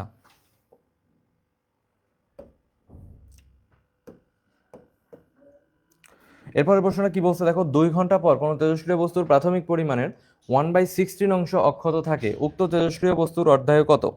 এটা মুখস্থ রাখার চেষ্টা করবা, ইটস বিগ ম্যাথ। আলফা কণা কোন? আমরা পড়ছি আলফা কণা কোনটা বলো? এটা কিন্তু একটা সহজ প্রশ্ন, তোমাদেরই বলতে হবে যে আলফা কণা কোনটা বলো। কোনটি আলফা কণা? পড়লাম না দ্বিআয়নিত হিলিয়াম। তাহলে কোনটা হবে? এটা হবে। আচ্ছা, তারপরে প্রশ্ন কি বলছে দেখো, বিশাল একটা ম্যাথ দিয়ে রাখছে। আচ্ছা, 46 নাম্বার খেয়াল করি, কি চাইছে? যে ক্যালসিয়াম এবং হচ্ছে পটাশিয়াম, তাই না? ক্যালসিয়াম এবং পটাশিয়ামের কথা বলা হয়েছে এবং এখানে তুমি দেখতে পাচ্ছ এদের ভর সংখ্যা দেওয়া আছে, পারমাণবিক সংখ্যা দেওয়া আছে এবং বলা হচ্ছে যে এরা পরস্পরের কি, এদের সাথে নিজেদের মধ্যে কি সম্পর্ক। তা আমরা একটু সম্পর্কগুলো খেয়াল করি। আইসোটোপ হয়? আইসোটোপ হবে? হয়? মেলে না। আইসোটোপ মেলে না। আইসোবার মিলে? আইসোবার হতে গেলে কি লাগবে আমরা সবাই জানি তো, নাকি? আইসোমার হতেও গেলে কি এখানে যা আছে তা কি মিলবে? মিলবে না। তাহলে এখানে এটা কি আইসোটোন। কেন আইসোটোন? দেখো চোখ বুলাইলেই বোঝা যাচ্ছে। 40 আর 20 দুইটার পার্থক্য কত? 20। আর এখানে আছে কত? 39 মাইনাস 19। 39 মাইনাস 19 কত হয়? 20। তাহলে দেখো দুইটারই কি সমান? দুইটারই নিউট্রন সংখ্যা সমান। তাহলে নিউট্রন সংখ্যা সমান হলে তাকে কি বলা হয়? আইসোটোন বলা হয়। একটা ইলেকট্রন যদি E2 হতে E1, প্রশ্ন যদি ভুল হয় তাহলে কিন্তু আমাদের দাগানো ভুল হয়ে যাবে। কি বলছে? E2 থেকে E1 শক্তি স্তরে গমন করে, তাহলে বিকিরণ শক্তির তরঙ্গ দৈর্ঘ্য জানা যাবে কোন সমীকরণের সাহায্যে? আচ্ছা, এইটা যদি আমাদের পারতে হয় তাহলে আমাদের একটা সহজ সূত্র মাথার মধ্যে মুখস্থ রাখতে হবে। সেটা কিছুই না, সেটা হচ্ছে E2 থেকে যেহেতু E1 এ যাচ্ছে সমান সমান হচ্ছে hc বাই ল্যামডা, সমান সমান হচ্ছে hc বাই ল্যামডা। এখন তোমার সূত্রে এপাশে ল্যামডা দিয়ে সব দেওয়া আছে, তাই না? এবার সব ল্যামডা দিয়ে দেওয়া আছে, তাহলে আমাদের কি করতে হবে? ল্যামডাকে উপরে উঠাই দিতে হবে। তাহলে আমরা এটা এভাবেও লিখতে পারি যে ল্যামডা সমান h c divided by E2 minus E1। Lambda equal to h c divided by E2 minus E1। আচ্ছা, তারপরে প্রশ্ন চলে যাব। কে বলছে আবার একটা হচ্ছে যে লেখচিত্রের প্রশ্ন। লেখচিত্রের প্রশ্ন আমাদের দরকার নাই, অর্ধায়ও দেওয়া আছে, একই কথা। ক্ষয় ধ্রুবক বের করতে হবে, এটা কোনো ব্যাপারই না। উদ্দীপক অনুসারে উদ্দীপক আমাদের প্রয়োজন নেই। তেজস্ক্রিয় সম্পর্কে কিছু একটা লেখা আছে, দেখি আমরা তেজস্ক্রিয় সম্পর্কে যেটা লেখা আছে এটা আমরা পারি কিনা, চিন্তা করে দেখো, পাওয়া যাবে? দেখি, তেজস্ক্রিয়তা একটা নিউক্লিয় ঘটনা, সত্য না মিথ্যা? অবশ্যই তেজস্ক্রিয় একটা নিউক্লিয় ঘটনা, তাই না? এর সাথে নিউক্লিয়াস আমাদের সম্পূর্ণভাবে জড়িত এবং আমরা তো কোনো এক সময় পড়ছিলাম, তাই না? যাদের আমাদের হচ্ছে যে ভর সংখ্যা কত 83-র বেশি, তারা সাধারণত তেজস্ক্রিয় হয়, আমরা এরকম একটা কথা পড়েছিলাম। একটা সবিরাম ঘটনা, হোয়াট ইজ সবিরাম? সবিরাম মানে হচ্ছে যে ঘটনাটা একটা টাইমে যে শেষ হবে, যে ঘটনাটা একটা টাইমে যে শেষ হবে। একটু মনে করে চিন্তা করে বলো তো যে তেজস্ক্রিয়তা কি শেষ হওয়ার জিনিস নাকি এটা একটা অসীম বিষয়? তাহলে তেজস্ক্রিয়তা যদি একটা অসীম বিষয় হয়ে থাকে তাহলে আমরা সেটা বলতে পারি যে এটি একটি অসীম ঘটনা। এটি একটি অসীম ঘটনা বা একটি একটা অবিরাম ঘটনা, এটা হতেই থাকবে, এটা শেষ হবে না, এটা একটা অবিরাম ঘটনা। তাহলে এটা কি সবিরাম হওয়ার কোনো সুযোগ? বাহ্যিক কোনো ক্ষেত্র দ্বারা প্রভাবিত হবে? একটা তেজস্ক্রিয়তাকে বাহ্যিক কিছু দিয়ে তুমি ঠেকাতে পারবা? কোনোভাবেই ঠেকাতে পারবা না। তাহলে কি হবে? 1 আর 3। এরপরের প্রশ্নটা কিন্তু 100% ইম্পর্টেন্ট। সেটা হচ্ছে কি বলছে বলো তো, যে আলফা বিটা এবং গামা কণার ভেদন ক্ষমতার অনুপাত। আলফা বিটা এবং হচ্ছে যে গামা কণার ভেদন ক্ষমতার অনুপাত চাইছে। আমরা এটা পারি? অন্তত আমরা এটা জানবো যে সেটা হচ্ছে আলফার তুলনায় বিটা 100 আর আলফার তুলনায় গামা হচ্ছে 1000। অতএব তোমার আলফা বিটা গামার ভেদন ক্ষমতার অনুপাত হবে 1:100:1000। পরীক্ষার সময় যে জিনিসটা একটু ভালো করে খেয়াল রাখবা, যে আলফা বিটা গামা কণা চাইছে নাকি তোমার গামা বিটা এবং হচ্ছে আলফা কণা চাইছে। যদি গামা বিটা আলফা হয় তাহলে শুরুতে হবে 1000, তারপর 100, তারপর 1। তোমরা কি ক্লিয়ারলি সব বুঝতে পারছো?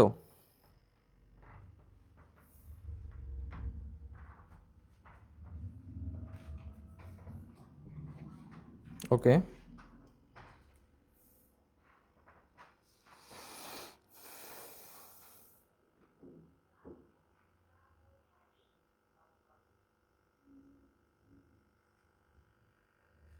আচ্ছা। তারপরে দেখো, তেজস্ক্রিয় কণা নিউক্লিয়াস থেকে যে কণা নির্গত হলে আধানের পরিমাণ 2 একক এবং ভর 4 একক কমে যায়, সেটা কি? এটা তোমরা একটু কমেন্ট করে জানাও তো আমাকে। তেজস্ক্রিয় কণা নিউক্লিয়াস থেকে যে কণা নির্গত হয় তার পরিমাণ 2 একক এবং ভর যদি 4 একক হয়, তাহলে সেই ক্ষেত্রে তোমার হচ্ছে সেটা কি? একটু চিন্তা করে বলো তো, পারবা? পারা যাবে? খুব সহজ। তোমাকে না 4 আর 2 বলেই দিছে, এবং 4 আর 2 কার সাথে জড়িত বলো তো? অলওয়েজ আলফার সাথে জড়িত, অলওয়েজ আলফার সাথে জড়িত। এই কথাটা ভালো করে মনে রাখবা। নিউক্লিয় চুল্লিতে ক্যাডমিয়াম দণ্ড কোন কাজে ব্যবহার করা হয়? খুব সহজ কথা, নিউট্রন শোষণের জন্য ব্যবহার করা হয়, নিউট্রন শোষণের জন্য ব্যবহার করে। এবং তোমরা একটু মনে করে দেখো যে সেখানে মন্থরূপ হিসেবে আমরা ব্যবহার করি ভারী পানি এবং গ্রাফাইট, এবং এই যে ক্যাডমিয়াম এবং হচ্ছে যে বোরন, এদেরকে আমরা ব্যবহার করি কি হিসেবে? নিয়ন্ত্রক দণ্ড হিসেবে ব্যবহার করি। ঠিক আছে? আচ্ছা, প্রথম 3টি বোর কক্ষপথের ব্যাসার্ধের অনুপাত কত? প্রথম 3টা বোর কক্ষপথ যে আছে তাদের ব্যাসার্ধের অনুপাত কত? 1:4:9। সবচেয়ে শক্তিশালী নন আয়োনাইজিং, সবচেয়ে শক্তিশালী, ভালো করে যে জিনিসটা খেয়াল রাখবা সেটা হচ্ছে তোমাকে কিন্তু আয়োনাইজিং বলে নাই, তোমাকে বলছে নন আয়োনাইজিং রেডিয়েশন। তোমাকে বলেই দিছে হচ্ছে নন আয়োনাইজিং রেডিয়েশন। যদি কখনো নন আয়োনাইজিং রেডিয়েশন বলে, তার অ্যান্সার হবে হচ্ছে আলট্রাভায়োলেট, অর্থাৎ আমাদের অতিবেগুনি। ঠিক আছে, নন আয়োনাইজিং। আচ্ছা, তারপরে দেখো কি বলছে, বিসমাথের কথা বলেছে। তেজস্ক্রিয় বিকিরণের পরে সে একটা মৌল তৈরি করতেছে। এখানে কি ধরনের বিকিরণ হয়েছে? সে চাচ্ছে যে এখানে কি ধরনের বিকিরণ হয়েছে সেটা বোঝার জন্য। এখানে যে ঘটনাটা ঘটছে সেটা হচ্ছে বিটা ক্ষয়। যে ঘটনাটা ঘটছে সেটা হচ্ছে বিটা ক্ষয়, অর্থাৎ কি দুর্বল নিউক্লিয়ার যে শক্তি, সেই শক্তির একটা পরিচয় এখানে আমরা পাবো। ওয়েট অ্যাডমিশন আমরা একটু অ্যাভয়েড করতে পারি চাইলে। তেজস্ক্রিয় পদার্থের অধ্যায়ও দেওয়া আছে 4 দিনে পদার্থের কত অংশ ক্ষয় হবে, কত অংশ ক্ষয় হবে চাইছে। এটাও একটা বিশাল বড় ম্যাথ। এগুলো আমরা অ্যাভয়েড করতে পারি, আমরা ছোট যেগুলো আছে সেগুলো অবশ্যই করে ফেলবো। একটা তেজস্ক্রিয় পদার্থের অর্ধায়ু হচ্ছে 20 মিনিট, 20% থেকে 80%। এই 20% থেকে 80%-এর মধ্যে যেতে কত? এখন কথা হচ্ছে যে এটাও তোমরা চাইলে মুখস্থ রাখতে পারো, কিন্তু আমার মনে হয় যে এই প্রশ্নটা দেখো, একটু দেখো কোন বস্তুর অর্ধায়ু হচ্ছে 1500 বছর, কতদিন পর সেটা মূল অংশের অর্ধেক হবে। এই কোশ্চেনটার তোমাদের মনে রাখার টেকনিকটা দেখাই দিই। দেখো, এই পাশে সবগুলোই হচ্ছে 10 এর পাওয়ার কত? 5। এই পাশে সবগুলোই হচ্ছে কত? 10 এর পাওয়ার 5। তো তুমি চাইলে এখান থেকে জাস্ট এইটুকু অ্যাভয়েড করতে পারো, যে সেটা হলো 5.476 বাদে, অর্থাৎ যে সংখ্যাটা সবচেয়ে বড় ওইটাই কিন্তু তোমার অ্যান্সার এখানে। হ্যাঁ, যে আমার প্রশ্নে আছে হচ্ছে 5, আর আমার অ্যান্সারেও শুরু হচ্ছে কি দিয়ে? 5 দিয়ে। এভাবে যদি মনে রাখতে চাও তাহলে সেটা মনে রাখা সম্ভব। ক্ষয় ধ্রুবকের মান 0.01/সেকেন্ড, তাহলে সেখানে অর্ধায়ু কত হবে? এই কোশ্চেনটাও আমরা সলভ করতে পারবো, এটাও খুব সহজ একটা জিনিস, খেয়াল করো। সেটা হচ্ছে কিন্তু কিভাবে সলভ করবো সেটা হলো আমাদের একটা প্রশ্ন, তাই না? তাহলে এখানে আমাদের চাইছে কি, যে কোনো তেজস্ক্রিয়তার ক্ষয় ধ্রুবকের মান, তার মানে হচ্ছে আমাদের ল্যামডা, ল্যামডা দেওয়া আছে হচ্ছে 0.01/সেকেন্ড, 0.01/সেকেন্ড দেওয়া আছে। আমরা আমাদের বের করতে বলছে কি, কি বের করতে বলছে বলো তো? এখানে আমাদের বের করতে বলছে অর্ধায়ু, অর্থাৎ হচ্ছে টি হাফ বের করতে বলা হয়েছে। তো টি হাফ বের করার জন্য আমরা মনে রাখবো 0.693 ডিভাইডেড বাই হচ্ছে 0.01, ডিভাইডেড বাই 0.01। তাহলে এখান থেকে যদি আমরা সেইভাবে কাটাকাটি করি তাহলে আমরা পাবো 69.3 সেকেন্ড, 69.3 সেকেন্ড। এই ম্যাথটা কিন্তু আবার আমরা করলাম, ঠিক আছে? তাহলে এরকম তোমাকে একটু মাথা খাটাইতে হবে যে কোন ম্যাথটা তুমি একটু মুখস্থ করবা, কোনটা একটু হিসাব করে বের করা যাবে। হ্যাঁ, এই পার্থক্যটা বুঝতে হবে। ফোটনের স্পিন কত, এই প্রশ্নটায় আসার সম্ভাবনা কিন্তু 100%। খুব সহজ একটা জিনিস, কিন্তু না জানলে পারা যাবে না। ফোটনের স্পিন হচ্ছে 1।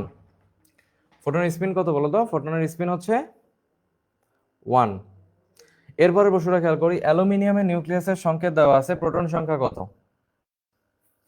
এগুলোর জন্য কি অনেক অনেক জ্ঞান দরকার বলো? তোমরা আছো তো আমাদের সাথে নাকি? অ্যালুমিনিয়ামের নিউক্লিয়াসের ইয়া দেওয়া আছে, এটা প্রোটন সংখ্যা কত, এটা কি বের করা যাবে? কিভাবে বের করবো বলো তো?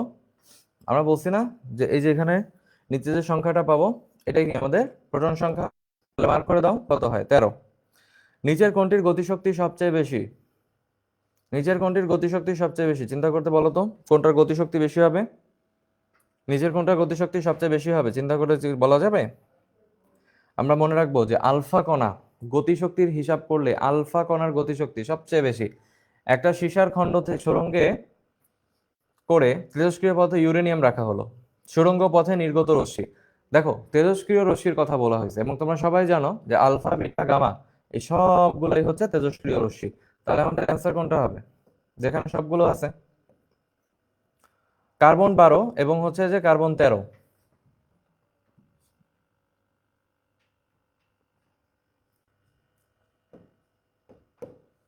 কি বলা হয়েছে দেখো, যে কার্বন 12 এবং কার্বন 13 কার্বনের দুইটি আইসোটোপ হয়, এদের রাসায়নিক বিক্রিয়া কেমন হবে? মনে রাখবো যে এদের রাসায়নিক যে বিক্রিয়াগুলো আছে সেগুলো প্রায় সমান হবে। কেমন হবে? প্রায় সমান হবে। ট্রিটিয়ামের অধ্যায় দেওয়া আছে, 25 বছর পর 1 কেজি ট্রিটিয়াম কত গ্রাম হবে? বের করা কি পসিবল? এটা এটা কি বের করা পসিবল? চাইলে সবই পসিবল, কিন্তু কথা হচ্ছে যে ম্যাথটা অনেক বড়, যথেষ্ট বড় একটা ম্যাথ। হিসাব করে চাইলে বের করতে পারবা, কিন্তু কথা হচ্ছে জটিল হয়ে যাবে। মুখস্থ যদি রাখতে চাও তাহলে এটা মুখস্থ রাখতে পারো, সেটা হচ্ছে আমাদের 0.25 গ্রাম। ওকে, 0.25 গ্রাম আমি রিকমেন্ড করবো এটা মুখস্থ রাখার জন্য, 0.25 গ্রাম। নিউট্রনটা আসলে কি? নিউট্রন হচ্ছে একটা স্থায়ী মূলকণিকা। নিউট্রন হচ্ছে একটা স্থায়ী মূলকণিকা। ওকে, পরমাণুর মোট শক্তি সর্বদাই কি? পরমাণুর মোট শক্তি কি বলতো সর্বদাই? পরমাণু কি কোনো মোট শক্তি ধারণ করে? তাহলে এটা কি হবে? শূন্য হবে। তেজস্ক্রিয় মৌলের অর্ধায়ন নির্ভর করে কোনটির উপর? মৌলের প্রকৃতির উপর নির্ভর করে। হাইড্রোজেন পরমাণু থেকে ইলেকট্রন মুক্ত করতে কতটুকু শক্তির প্রয়োজন? এই কোশ্চেনটা আমরা শুরুতেও পড়ছিলাম না? এই কোশ্চেনটাকে আমরা শুরুতে পড়ছিলাম, অবশ্যই পড়ছিলাম। 13.6 ইলেকট্রন ভোল্ট। আবার কিন্তু মেগা ইলেকট্রন ভোল্ট দিও না, ঠিক আছে? মেগা কিন্তু ছিল না। নিউট্রিনো কখন নির্গত হয় বলতে পারবা? খুব সহজ জিনিস, নিউট্রিনো কখন নির্গত হয়? নিউট্রিনো কখন নির্গত হয়? যখন বিটা ক্ষয় হবে তখন তোমার নিউট্রিনো নির্গত হবে, ঠিক আছে? যখন বিটা ক্ষয় হবে তখন নিউট্রিনো নির্গত হবে। এর পরের প্রশ্নটা আমি রিকমেন্ড করব মুখস্থ রাখার জন্য, সেটা হচ্ছে হাইড্রোজেন পরমাণুর দ্বিতীয় শক্তি স্তর থেকে প্রথম শক্তি স্তরে আসলে কত তরঙ্গ দৈর্ঘ্যের বিকিরণ হবে? এটা হচ্ছে আমাদের যে জিনিসটা খেয়াল রাখবা যে 1200, এটা মনে রাখবা 1200, এবং সেটা কি অ্যাংস্ট্রম ন্যানোমিটার? এটা হচ্ছে অ্যাংস্ট্রম এককে মনে রাখবা, হ্যাঁ, 1200 অ্যাংস্ট্রম।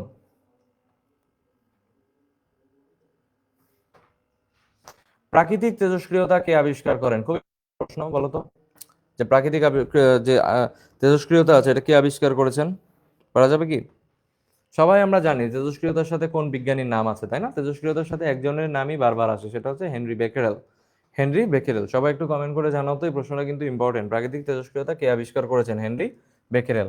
দ্রুতগতি সম্পন্ন ইলেকট্রন কোনো ধাতুকে যদি আঘাত করে তা থেকে উচ্চ ভেদন ক্ষমতা সম্পন্ন এক প্রকার বিকিরণ আসে। একটু চিন্তা ভাবনা করে বলতো যে এই কথা থেকে আমি একটু আগে বলছিলাম কিনা, কারো মনে পড়ে? দ্রুতগতি সম্পন্ন ইলেকট্রনের এই কথাটাকে একটু আগে আমি এক্স রশ্মি, এক্স রশ্মির ব্যাখ্যা যখন দিয়েছিলাম তখন আমি এটা বলছি। একটা ধাতব পৃষ্ঠে অতি বেগুনি রশ্মি আপতিত হচ্ছে। দেখো, এটা কিন্তু মেডিকেল অ্যাডমিশন টেস্টের প্রশ্ন, দেখছো? মেডিকেল অ্যাডমিশন টেস্টের প্রশ্নগুলো কিন্তু তুলনামূলক সহজেই আসে। মেডিকেল অ্যাডমিশনের কোশ্চেনগুলো কিন্তু তুলনামূলক সহজ আসে। অনেক ডিপ ম্যাথ, একদম ফাস্ট বুয়েট, ঠিক আছে? এইসবের ম্যাথ করতে যে এইসব বেসিক ভুলে যাওয়া কিন্তু ঠিক হবে না। অবশ্যই পারলে সাস্টের ম্যাথ, বুয়েটের যেসব ম্যাথ আসে সেগুলো করতে পারলে পারে খুবই ভালো, কিন্তু কথা হচ্ছে সহজ জিনিসগুলো ভুল করে না, সহজ জিনিসগুলোকে অ্যাভয়েড করে না। তাই একটা পৃষ্ঠ, সেখানে অতিবেগুনি রশ্মি এসে পড়লো এবং সেখান থেকে কোন কণাটা বিচ্ছুরণ হবে। তাহলে এটা কি পড়বো বলতো? যদি অতিবেগুনি রশ্মি এসে কখনো পড়ে তাহলে মনে রাখবা সেখান থেকে আমাদের ইলেকট্রন নির্গত হবে। কি নির্গত হবে? ইলেকট্রন নির্গত হবে। নিচের কোনটি চৌম্বক ক্ষেত্র দ্বারা সবচেয়ে বেশি বিক্ষেপ হবে? তুমি নিজেই চিন্তা করে বলো। চৌম্বক ক্ষেত্র দ্বারা সবচেয়ে বেশি বিক্ষিপ্ত হয় হচ্ছে বিটা কণা। তারপরে দেখো যে নিচের কোনগুলো মৌলগুলো হচ্ছে ফিউশন প্রক্রিয়ার উপযুক্ত। একটু আগে একটা সংজ্ঞার মধ্যে পড়ছিলাম যে কারা ফিউশনের জন্য উপযুক্ত হয়। অনেকগুলো বড় বড় ভারী ভারী যদি থাকে তারা নিজেদের মধ্যে যুক্ত হওয়া সোজা, নাকি যারা হালকা থাকে তারা নিজেদের মধ্যে যুক্ত হওয়া সোজা? যারা হালকা থাকে, যারা হালকা নিউক্লিয়াস, তারাই নিজেদের মধ্যে যুক্ত হওয়াটা খুব ইজি। তারপরে দেখো নিউক্লিয়ার চলিতে মন্দক হিসেবে কোনটি ব্যবহার করে? What is the meaning of মন্দক? মন্দক কি জিনিস? মন্দক মানে মন্থরক, একই কথা। ভারী পানি, এবং মনে রাখবা ভারী পানি ও গ্রাফাইট, গ্রাফাইটও কিন্তু মন্দক হিসেবে তুমি ব্যবহার করতে পারো। ঠিক আছে, মন্দক বা মন্থরক হিসেবে ব্যবহার করতে পারো গ্রাফাইট। পজিট্রনের ভর কোন কণার সমান? ইলেকট্রন। পজিট্রনের যে ভর সেটা হচ্ছে ইলেকট্রনের ভরের সমান। কেন বলো তো? কারণ হচ্ছে ইলেকট্রনের যে নেগেটিভ প্রতিকণা, ইলেকট্রনের যে নেগেটিভ প্রতিকণা, সরি ইলেকট্রন নিজেই তো নেগেটিভ, ইলেকট্রনের যে পজিটিভ প্রতিকণা সেটা হচ্ছে গিয়ে পজিট্রন। আচ্ছা, তারপরে বলছে দুর্বল নিউক্লিয় বল কেন সৃষ্টি হয়? সবাই তোমরা জানো বিটা ক্ষয়ের কারণে, তাই না? দুর্বল নিউক্লিয় বল তৈরি হয় কেন? বিটা ক্ষয়ের কারণে। আচ্ছা, এরপরে প্রশ্ন কি, ক্যান্সার আক্রান্ত সেল ধ্বংস করতে তুমি কোনটা ব্যবহার করবা বলো তো? ক্যান্সার আক্রান্ত সেলের জন্য তুমি কোনটা ব্যবহার করবা? মনে পড়ে? সব জায়গায় না পড়ছি যে গামা রশ্মি ক্যান্সার কোষ নির্মূল করতে সাহায্য করে। নিউট্রিনো ও বিটা কণার নির্গমন কোন মৌলিক বলের কারণে ঘটে? তোমরাই বলো যে কোন মৌলিক বলের কারণে এই বিটা কণার নির্গমনটা ঘটবে। সবাই পারি এটা? এটা হচ্ছে দুর্বল নিউক্লিয় বল, বলা যাবে? আচ্ছা, তারপরে দেখো দুর্বল নিউক্লিয় বলের জন্য আবার একই কথা, বিটা কণা। একটি ইউরেনিয়াম নিউক্লিয়াস, যথেষ্ট বড় প্রশ্ন কিন্তু বলছে কি যে একটু দেখি। নিউক্লিয়াস, ইউরেনিয়াম নিউক্লিয়াস থেকে প্রথম ধাপে টি এবং পরবর্তী ধাপে পি এ ভালো নিউক্লিয়াস পরিণত হয়। এই দুইটি ধাপে কি কি রশ্মি নির্গত হয়? কেউ বলতে পারবা কি কি রশ্মি নির্গত হবে? যদি কিছু মনে রাখতে না পারো তাহলে মনে রাখবা হচ্ছে আলফা বিটা, আলফা আগে বিটা পরে। ঠিক আছে, এই যে এখানে বিটা রশ্মির ক্যারেক্টার দিয়ে একটা প্রশ্ন চাইছে। কেউ বলতে পারবা বিটা রশ্মির ক্যারেক্টার কোনটা? বিটা রশ্মির ক্যারেক্টার কোনটা দেখো তো। বিটা রশ্মির কি আয়নন ক্ষমতা আছে? অবশ্যই আছে। বিটা রশ্মি 9.1 ইন্টু 10⁻31 মিলে? অবশ্যই মিলে। প্রতিভাও সৃষ্টি করতে পারবে? অবশ্যই পারবে। তাহলে এটার তিনটা ক্ষমতাই আছে, তাই না? তাহলে তিনটাই হবে আনসার। ইলেকট্রন নিম্ন কক্ষপথ থেকে উচ্চ কক্ষপথে গেল, তোমরাই চিন্তা করে বলো যে যদি নিম্ন কক্ষপথ থেকে সে উচ্চ কক্ষপথে যেতে চায়, শোনো মানুষ মনে রাখবা সবসময় নিচ থেকে উপরে উঠতে গেলে কি করতে হবে? শক্তি শোষণ করতে হবে। শক্তি ছেড়ে দিয়ে উপর থেকে মানুষ নিচেই নামে। ঠিক আছে, তাহলে শক্তি শোষণ করতে হবে। তেজস্ক্রিয় কণা বা রশ্মিগুলোর ভেদন ক্ষমতা বিবেচনায় তোমরা নিজেরাই পারবা এটা। কোনটা? আগে গামা, তারপর বিটা, তারপরে কি আলফা। সবল নিউক্লিয় বল সম্পর্কে নিচের কোনটি সত্য নয়? সবল নিউক্লিয় বল সম্পর্কে নিচের কোনটি সত্য নয় বলো তো? কোনটা সত্য নয় এখানে? আচ্ছা দেখি, চার্জ অনির্ভর, এটা কি সঠিক? সঠিক কথা না। সম্পৃক্ত, এটা দেখো চার্জ অনির্ভর, সম্পৃক্ত ধর্মী, তারপরে হচ্ছে বৃহৎ পাল্লা সম্পন্ন, সবচেয়ে শক্তিশালী বলটা আছে সম্পৃক্ত ধর্মী, এটা ঠিক আছে। বৃহৎ পাল্লা এই কথাটা কি সঠিক নাকি? সবল নিউক্লিয় বল, দুর্বল নিউক্লিয় বল, আমরা বলেছিলাম এটার পাল্লা হচ্ছে একটা 10⁻15 মিটার, আর দুর্বল নিউক্লিয়তে হচ্ছে 10⁻16 মিটার। তো এখানে আমাদের হচ্ছে বৃহৎ পাল্লা সম্পন্ন। কিভাবে একটা 10⁻15 মিটার বৃহৎ পাল্লা হয়? বৃহৎ পাল্লা হওয়ার কোনো সুযোগ আছে? সুযোগ নাই। ভর ত্রুটি সমীকরণ 100% ইম্পর্টেন্ট, যে কোনটা ভর ত্রুটি সমীকরণ? ভর ত্রুটি সমীকরণ হচ্ছে ডেল এম, প্রথমে ডেল এম দেখবা, তারপরে দেখবা হচ্ছে জেড এম পি আছে কিনা, এবং অলওয়েজ জেড এম পির পরেই থাকবে হচ্ছে এ মাইনাস জেড। এই জিনিসটা দিয়ে চিহ্নিত করতে হবে, এ মাইনাস জেড দিয়ে চিহ্নিত করতে হবে। কোন বিক্রিয়ার ফলে নক্ষত্রের শক্তি উৎপন্ন হয়? দেখো এই প্রশ্নটা কিন্তু 100%, এই 99 নাম্বার, এটা কিন্তু 100% ইম্পর্টেন্ট প্রশ্ন। কোনটা দ্বারা তুমি শক্তি উৎপন্ন করবা? ফিউশনের মাধ্যমে শক্তি উৎপন্ন করবা। ফিশন না, কিন্তু ফিশন হচ্ছে পারমাণবিক চুল্লির বিক্রিয়া। ফিউশন ফিউশন ফিউশন মনে রাখবা, যেটা নাম বড় সেটা শক্তি অনেক বেশি। তার নাম বড় কোনটার? ফিউশন আর ফিশনের মধ্যে ফিউশনের নামটা বড় না, তাহলে এটা বড় জায়গায় হবে। কোথায় হবে? সূর্য, সূর্যের মতো তো বড় জায়গা নাই, তাই না? তাহলে ফিউশনে হবে, অর্থাৎ সূর্যে হবে। তারপরে কি বলছে সবচেয়ে একটা ম্যাথ আছে, কোন দেশের মধ্যে অর্ধায় এবং গড়ের মধ্যে সম্পর্কযুক্ত সমীকরণ, তুমি দেখলে নিজেই চিনতে পারবা কোনটা বলো তো এখানে সমীকরণ। কোনটা এখানে সমীকরণ? এই যে টি হাফ যেটা আমরা জানি যে সেটা হচ্ছে যে অর্ধায়ুর সাথে আমাদের গড়ায়ুর যে সমীকরণটা ছিল, ঠিক আছে। সবচেয়ে কম ভেদন ক্ষমতা যোগ্য রশ্মি কোনটি? তুমি বলো, সবচেয়ে কম ভেদন ক্ষমতা কার? আলফা, নিশ্চয়ই আলফা রশ্মির ভেদন ক্ষমতা সবচেয়ে কম।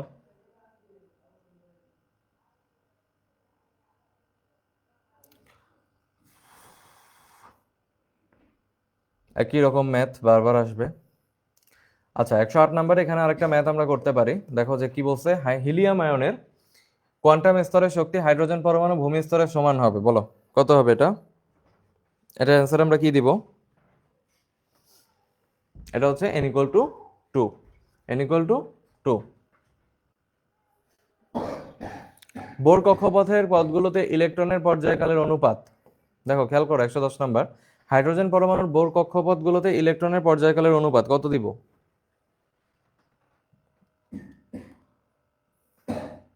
বলো কত হবে? এটা হচ্ছে আমাদের 1:8:27, ওকে। আচ্ছা, একটা নিউক্লিয়াসের ভর সংখ্যা, খেয়াল করো 115 নাম্বারটা একটু খেয়াল করো। একটা নিউক্লিয়াসের ভর সংখ্যার কথা বলা হয়েছে। একটা নিউক্লিয়াসের ভর সংখ্যা কেমন হবে বলো তো সবসময়?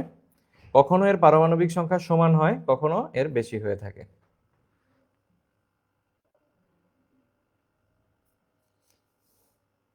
একটা তেজস্ক্রিয় মৌল নিঃসরণ করে, খেয়াল করে প্রশ্নটা কিন্তু ইম্পর্টেন্ট, আসতে পারে পরীক্ষায়, যে একটা তেজস্ক্রিয় মৌল নিঃসরণ করে আলফা এবং গামা অথবা বিটা এবং গামা, ঠিক আছে। তেজস্ক্রিয় পদার্থগুলোদের ক্ষয়ের সময় নিচের কোনটি নিঃসরণ করতে পারে না?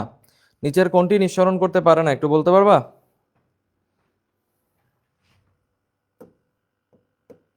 নিউট্রন।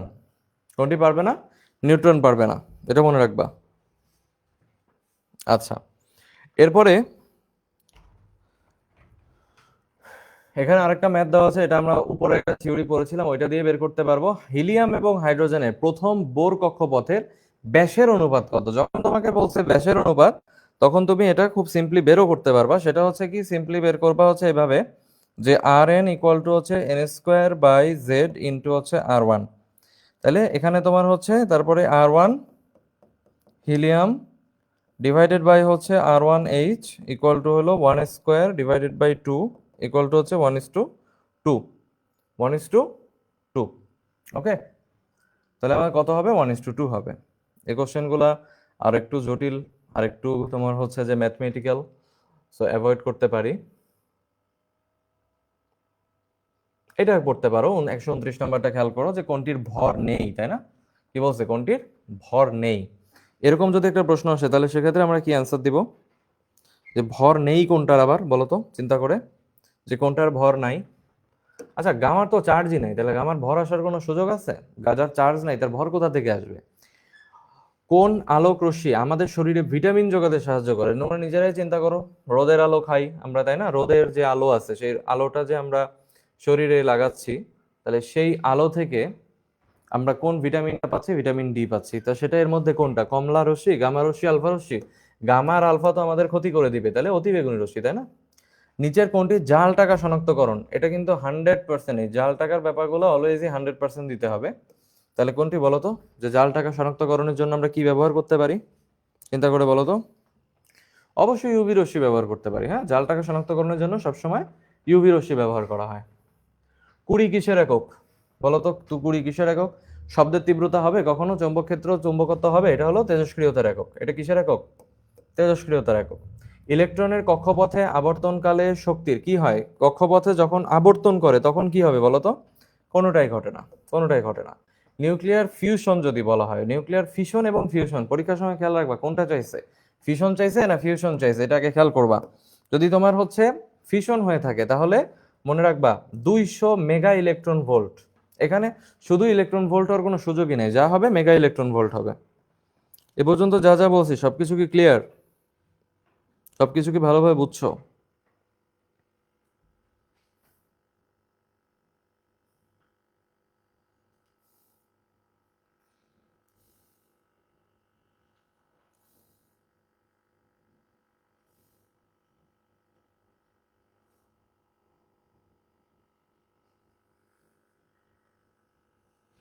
আচ্ছা, ওকে।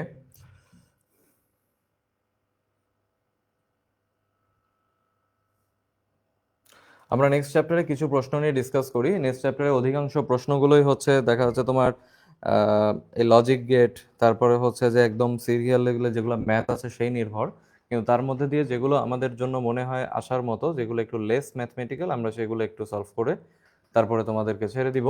দেখো কি বলছে, যে একটা অর্ধপরিবাহীতে যদি ইলেকট্রন এবং হোল এটার সংখ্যা এনই এবং এনপি হয়, তাহলে ইন্ট্রিনসিক অর্ধপরিবাহীর জন্য কোনটা সত্য, এটা মনে রাখবো। এন ইকুয়াল টু এনপি হবে। ডেসিমেল সংখ্যা পদ্ধতিতে ডিজিট কয়টা, ডেসিমেল সংখ্যা পদ্ধতির ডিজিট কয়টা, এটা তুমি কিন্তু একটু চিন্তা করলে বের করে ফেলতে পারবা। 0 থেকে যদি আমরা 9 পর্যন্ত লিখতে থাকি,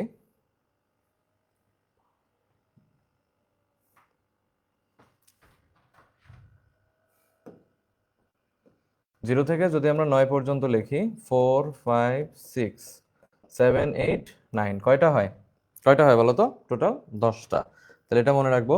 জাংশন ডায়োড সাধারণত কি কাজে ব্যবহার করা হয়? মনে রাখবা যে জাংশন ডায়োড সবসময় রেকটিফায়ার হিসেবে ব্যবহার করা হয়। জাংশন ডায়োড সবসময় রেকটিফায়ার হিসেবে ব্যবহার করা হয়, এই কথাটা মাথায় রাখবো।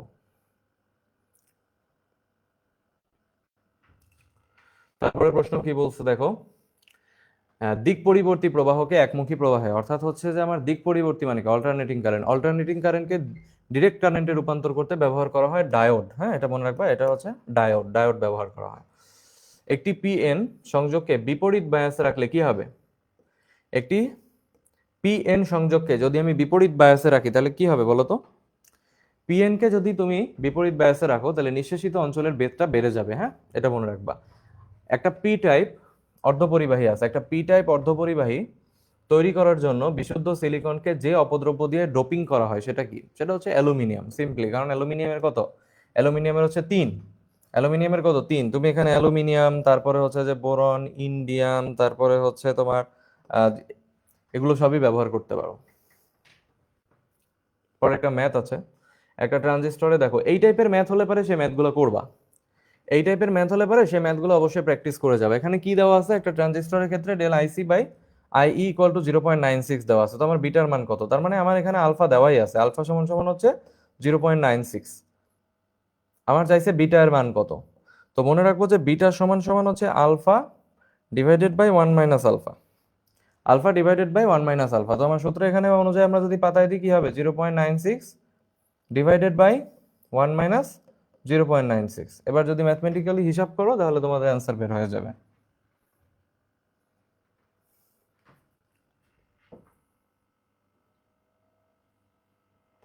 কমন এমিটার অ্যাম্পলিফায়ার ইনপুট এবং আউটপুট সিগন্যালের মধ্যে দশা পার্থক্য কত?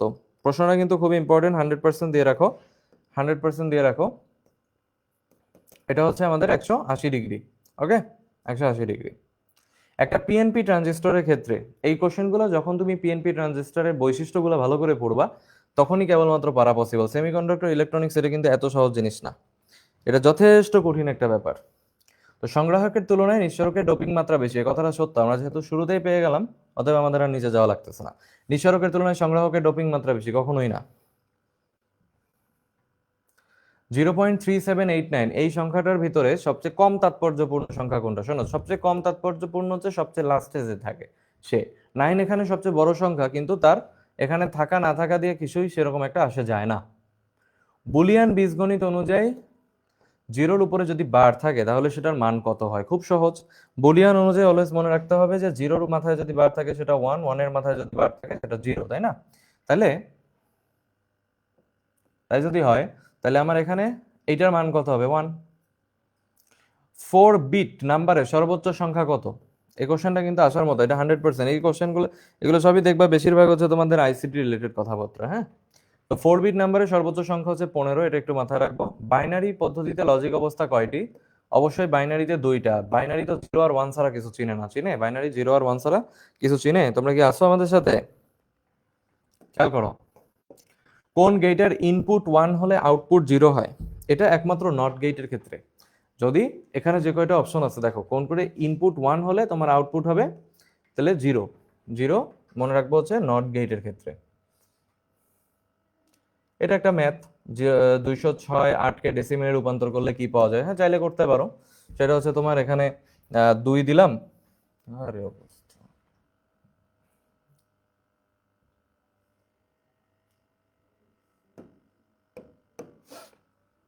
এখানে হচ্ছে আমরা যে 2 দিলাম, 2 এর সাথে কত গুণ করবো বলো তো? 8। 8-এর কত স্কোয়ার, তাই না? যোগ কত হবে? হচ্ছে 0, 0-এর সাথে তোমার হচ্ছে 8-এর পাওয়ার কত? 2, তারপরে কত? 6, 206, হ্যাঁ 6, তাহলে 6, 6 ইন্টু হচ্ছে কত? 8-এর পাওয়ার কত? 0। এখান 8-এর পাওয়ার 0, এগুলো সবগুলো যোগ করবা, দেখো কত আসে, বের করে ফেলতে পারবা।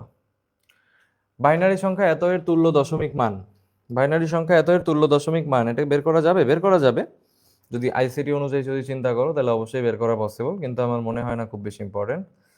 পিএন জাংশন ডায়োড কোন ক্ষেত্রে ব্যবহার, হ্যাঁ এটা আমরা একটু পড়তে পারি। ব্যবহার হিসেবে যদি চিন্তা করা হয় যে পিএন জাংশন ডায়োড কোন ক্ষেত্রে ব্যবহার করা হয় বলো তো? মনে রাখতে চিন্তা করে পারবা যে কোন ক্ষেত্রে আমরা এটা ব্যবহার করি? PN junction diode, junction diode কখনো বিবর্ধক হিসেবে ব্যবহার করা হয় না, এটা মনে রাখবা যে পিএন জাংশন ডায়োড আমরা বিবর্ধক হিসেবে ব্যবহার করি না। আমরা এটাকে একমুখী কারক হিসেবে ব্যবহার করতে পারি, ভোল্টেজ স্থায়ী কারক হিসেবে ব্যবহার করতে পারি, কিন্তু বিবর্ধক হিসেবে ব্যবহার করব না। ডায়োডকে বিমুখী বায়াস করলে, এটা আমি তো বলবো 100%, এটা আমার কাছে মনে হয় এটা একটা 100% প্রশ্ন। সেটা হলো কি যে ডায়োডকে যদি বিমুখী বায়াস করা হয় তাহলে নিঃশেষিত স্তর কি হবে? বৃদ্ধি পাবে, ঠিক আছে? নিঃশেষিত স্তর বৃদ্ধি পাবে। আবার শুরু হয়ে গেল লজিক গেট। ট্রানজিস্টরের ব্যবহার দেখো, খুব ইম্পর্টেন্ট একটা প্রশ্ন, যদিও আমাদের এখানে বহুপদী হিসেবে আমাদের সামনে আসতেছে, কিন্তু আমাদের কিন্তু এই প্রশ্নটা লাগবে, হ্যাঁ এটা 100% দিয়ে রাখো। যে ট্রানজিস্টরের কথা বলা হয়েছে, যে ট্রানজিস্টর এটা কোন ক্ষেত্রে ব্যবহার হয়? মনে রাখবা যে ট্রানজিস্টর বিবর্ধক হিসেবে অবশ্যই ব্যবহার হয়, ট্রানজিস্টর বিবর্ধক হিসেবে অবশ্যই ব্যবহার হয়। রেকটিফায়ার হিসেবে তুমি ট্রানজিস্টর ব্যবহার করতে পারবা না।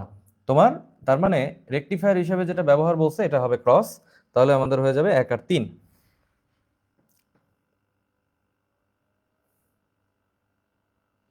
হ্যাঁ এই প্রশ্ন একটু পড়া যাইতে পারে, থিওরিটিক্যাল প্রশ্ন যেহেতু। অর্ধপরিবাহী সম্পর্কে যদি ভালোভাবে পড়া থাকে তাহলে এইসব প্রশ্ন কিন্তু কোনো ব্যাপার না, যে অর্ধপরিবাহীর ক্ষেত্রে কোনটি সত্য কোনটি মিথ্যা সেখানে এখান থেকে দিয়ে দিতে পারে। তো অর্ধপরিবাহীর ক্ষেত্রে কোনটি প্রযোজ্য বলো তো? দেখি আমরা মিলাতে পারি কিনা। এদের রোধকত্ব প্রায় 10⁻⁻4 ওহম মিটার, হ্যাঁ ঠিক আছে, এটা সত্য কথা। তারপরে তোমার হচ্ছে পরম শূন্য তাপমাত্রায় এরা অন্তরক হিসেবে, আমরা এটা জানি যে অর্ধপরিবাহী যদি পরম শূন্য তাপমাত্রায় যায় তাহলে সে হয়ে যাবে অন্তরক। আর পরিবহন ও যোজন ব্যান্ডের মধ্যবর্তী দূরত্ব 1.1 ইলেকট্রন ভোল্টের কম, সো এখানে তিনটাই দিতে হবে। ছবি আমাদের আসবে না, তো ছবি আমরা অ্যাভয়েড করতেছি। এই প্রোডাক্টে 100% দিতে হবে। বিমুখী বায়াস প্রদান করা হয় কোন জাংশনে? তোমরা হয়তো খেয়াল করবা যে সেটা হচ্ছে যে এই বায়াস রিলেটেড কথাগুলো কিন্তু বারবার আসতেছে। পিএনপি আসতেছে, জাংশন আসতেছে, ডায়োড আসতেছে, ট্রানজিস্টর আসতেছে, তারপরে সম্মুখ বায়াস, বিমুখী বায়াস, পিট, সংগ্রাহক, এই শব্দগুলো বারবার আসতেছে। অতএব এই থিওরিগুলো কিন্তু আমাদের ভুল করা যাবে না, এই বেসিকগুলো আমাদের ক্লিয়ার থাকলে পরে এই প্রশ্নগুলো আমাদের ভুল হবে না। কেউ দেখো কি বলছে যে বিমুখী বায়াস প্রদান করা হয় কোন জাংশনে? এটা ব্যবহার করা হচ্ছে পিট ও সংগ্রাহক জাংশনে, পিট ও সংগ্রাহক জাংশনে। কি বলছে? ঝোঁক প্রদানকারী, ঝোঁক প্রদানকারী একটি পিএন জাংশনের নিঃশেষিত অঞ্চলে গিয়ে থাকে, এটা কিন্তু পারা উচিত। ঝোঁক প্রদানকারী কি বলছে বলো তো? ঝোঁক যদি প্রদান করো তাহলে সেই ক্ষেত্রে একটি পিএন জাংশনের নিঃশেষিত অঞ্চলে কারা থাকবে? শুধু আয়নই থাকবে এখানে, এখানে তোমার ইলেকট্রন হোল এরা আসলে থাকবে না, কারণ তোমার বলছে কি যে ঝোঁক প্রদানকারী পিএন জাংশনের নিঃশেষিত অঞ্চল, তুমি বলেই দিছো এটা নিঃশেষিত অঞ্চল, এখানে অন্য কারো থাকার কোনো সুযোগ নাই। কোন গেটের সকল ইনপুট 1 হলে আউটপুট 1 হয়? এগুলো দেখবা মাস্টার বইয়ে খুব সুন্দর করে দেওয়া আছে, হ্যাঁ ইনপুট আউটপুটের ব্যাপারগুলো, ওখান থেকে যদি স্পেসিফিক পড়ো তাহলে এগুলো আর ভুল যাবে না, ঠিক আছে? এটা মনে রাখবা যে ইনপুট আউট হলে তোমার এন্ড গেট। ওকে, ট্রানজিস্টর নিচের কোন, আবার দেখো সেই ট্রানজিস্টরের কথা বললাম, তাহলে ট্রানজিস্টর, ডায়োড, জাংশন, বায়াস এগুলো কখনোই ভুল করা যাবে না, এগুলো বারবার পড়তে হবে। Semiconductor electronics chapter. ট্রানজিস্টর নিচের কোনটি কাজ করে বলো তো? ট্রানজিস্টর কোন ক্ষেত্রে এখানে কাজ করবে? দুর্বল সংকেতকে বিবর্ধিত করে, আমরা তো জানি তাই না যে ট্রানজিস্টর কি করতে পারে? বিবর্ধিত করতে পারে। আবারও লজিক গেট, লজিক গেট আমাদের প্রয়োজন নাই। নিচের কোন ডিভাইস এসি কে ডিসি তে রূপান্তর করে? এসি কে ডিসি, চিন্তা করে বলো, এসি কে ডিসি বানাইতে পারে এই ক্ষমতা কার আছে? অবশ্যই একজন ডায়োডের আছে, তাই না? আমরা উপরেও কিন্তু একটা প্রশ্ন পড়েছিলাম যে দিক পরিবর্তী প্রবাহকে একমুখী প্রবাহতে রূপান্তর করে, তো দিক পরিবর্তী মানেই তো এসি, তাই না? আর তোমার হচ্ছে ডিসি মানে কি? একমুখী। তাহলে একমুখীকে, সরি, দিক পরিবর্তীকে একমুখী বানাবে কে? ডায়োড বানাবে। বায়াসিং এর ক্ষেত্রে আবার সেই বায়াস, দেখছো? বারবার প্রশ্নগুলো খেয়াল করব, এগুলো এই জন্য তুমি যদি খালি মুখস্থ করো তাহলে তুমি কখনোই বুঝবা না, এই জন্য বেসিক নিয়ে নিয়ে পড়তে হবে। বায়াসের ক্ষেত্রে ডিপ্লেশন স্তরের জন্য কোনটি সঠিক? ডিপ্লেশন স্তর মানে কি? নিঃশেষিত স্তর। কোনটি সঠিক বলো? কি হয়? ফরওয়ার্ড বায়াস কমে যাবে, ফরওয়ার্ড ব্যাচটা কি হবে এখানে, ফরওয়ার্ড ব্যাচটা কমে যাবে। পরে আবার একটা ম্যাথমেটিক্স মান চাইলে বের করতে পারবা, অনেক বড় ম্যাথ। আচ্ছা, অ্যাকচুয়ালি অনেক বড় না, কিন্তু কথা হচ্ছে যে এগুলো সময় সাপেক্ষ, ধরে ধরে ধরে ধরে বের করতে হবে। আশা করা যায় এগুলো আসবে না। একটা ট্রানজিস্টরের সংগ্রাহক প্রবাহ দেওয়া আছে এবং ভূমি প্রবাহ দেওয়া আছে, নিঃসরক প্রবাহ কত বের করা যাবে? এটা এটা কি অনেক বড় প্রশ্ন? এটা কিন্তু অনেক বড় প্রশ্ন না, তো এটা তুমি চাইলে করে যেতে পারো।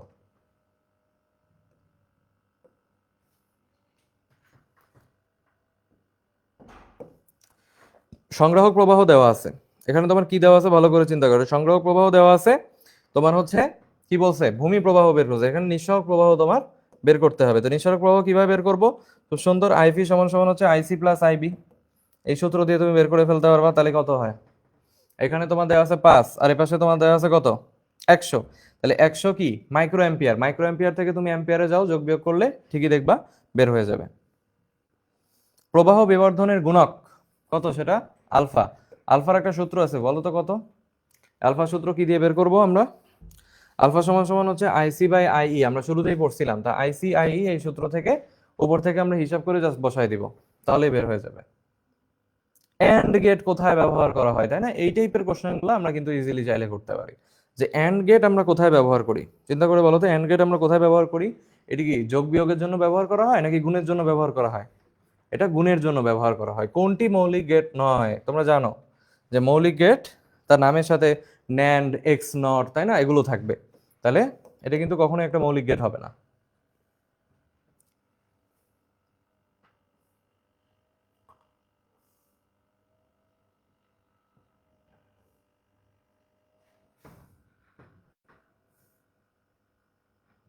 পনেরোর সমতুল্য অক্টাল এবং হচ্ছে হেক্সাডেসিমাল সংখ্যা কত?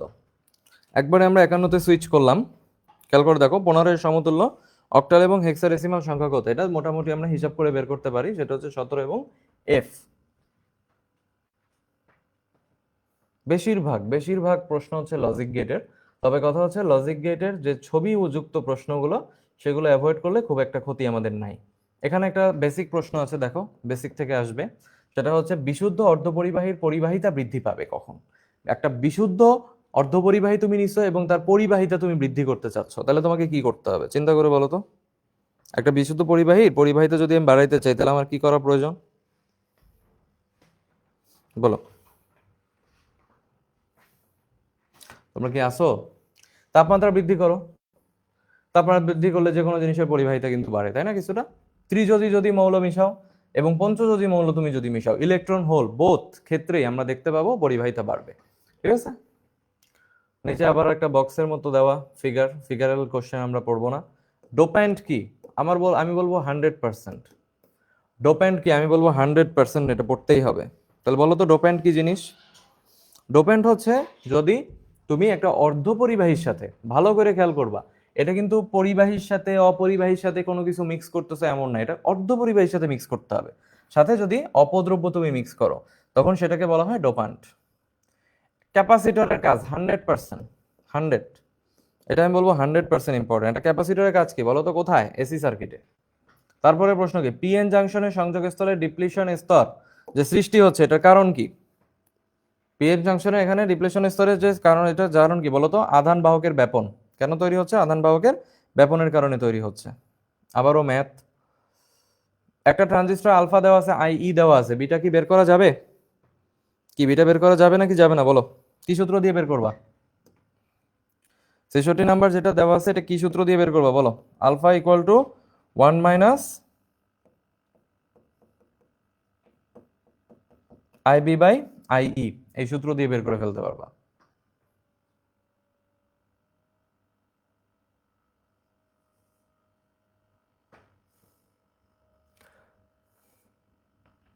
স্বাভাবিক তাপমাত্রায় পি টাইপ অর্ধপরিবাহীর ক্ষেত্রে পরিবাহী আধান, স্বাভাবিক তাপমাত্রায় পি টাইপ অর্ধপরিবাহীর পরিবাহী আধান কোনটি বলতো? পরিবাহী আধান কোনটা হবে? শুধুমাত্র হোল, শুধুমাত্র হোল।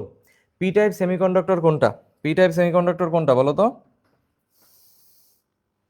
পি টাইপ সেমিকন্ডাক্টর কোনটা? এটা হচ্ছে একটা এক্সট্রিনসিক সেমিকন্ডাক্টর।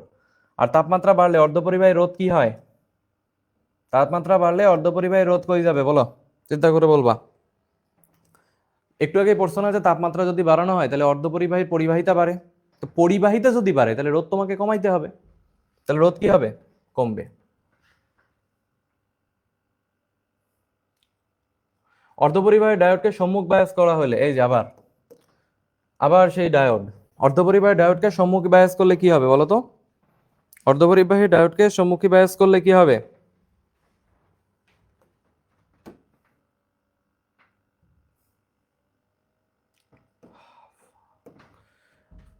হ্রাস পায়। ঠিক আছে, নিঃশেষিত স্তরে কি হবে? হ্রাস পাবে। কোন গেটটি অর এবং নট গেট দিয়ে তৈরি বলতে পারবা? অর এবং নট গেট দিয়ে কোনটা তৈরি? এটা হচ্ছে আমাদের নর গেট। ট্রানজিস্টর কোন কাজটি করে না? এটা আর আমি বলবো না, এটা তোমরা নিজেরাই বের করবা। ট্রানজিস্টরের মৌলিক বিন্যাস কোনটি বলো তো? ট্রানজিস্টরের মৌলিক বিন্যাস কোনটি? এখানে কি থাকে? একটা পিট সংগ্রাহক থাকবে, নিঃসারক থাকবে, তাই না? তাহলে সবগুলো। একটা ট্রানজিস্টরে কয়টা নিঃশেষিত স্তর থাকে চিন্তা করে বলো তো? দুইটা।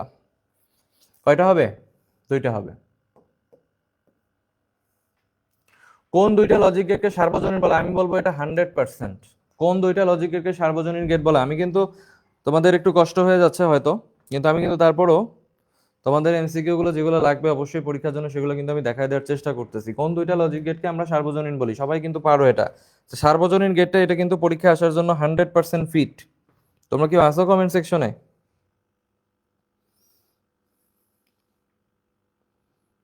যদিও তোমাদের পার্টিসিপেশন যথেষ্ট কম, তারপরে আমি তোমাদের দেখাই দিব নর এবং ন্যান্ড, এখন না হলেও পরে হয়তো দেখবা। নিচের কোন ধাতুরই তড়িৎ সুপরিবাহী নয়? ওকে, তড়িৎ সুপরিবাহী নয় বলছে, কিন্তু কথাটা ভালো করে খেয়াল করো, সুপরিবাহী নয়। এটা হচ্ছে গ্রাফাইট। কোন লজিক গেটের যে কোনো একটি ইনপুট 1 হলে আউটপুট 0 হয়? এই কোশ্চেনটা কি আমরা চিন্তা করতে পারবো? খুব সিম্পলি মনে রাখবা, নর গেটের ক্ষেত্রে এই ঘটনাটা ঘটে। নর গেট মনে রাখবা 10, এভাবে মনে রাখবা 10, অর্থাৎ ইনপুট হচ্ছে 1, আউটপুট হলো 0, এভাবে পড়বা 10। ছবি পড়ে লাভ নেই। অর্ধপরিবাহী শক্তি ব্যবধান একটু আগে আমরা পড়ছিলাম, মনে আছে? অর্ধপরিবাহী শক্তি ব্যবধান কত বলো তো? অর্ধপরিবাহী শক্তি ব্যবধান কত? 1 ইলেকট্রন ভোল্ট। একটি পূর্ণ তরঙ্গ একমুখী কারকের আউটপুট হলো, একটা পূর্ণ তরঙ্গ যদি হয় তার একমুখী কারকের আউটপুট কত বলো? কত হবে?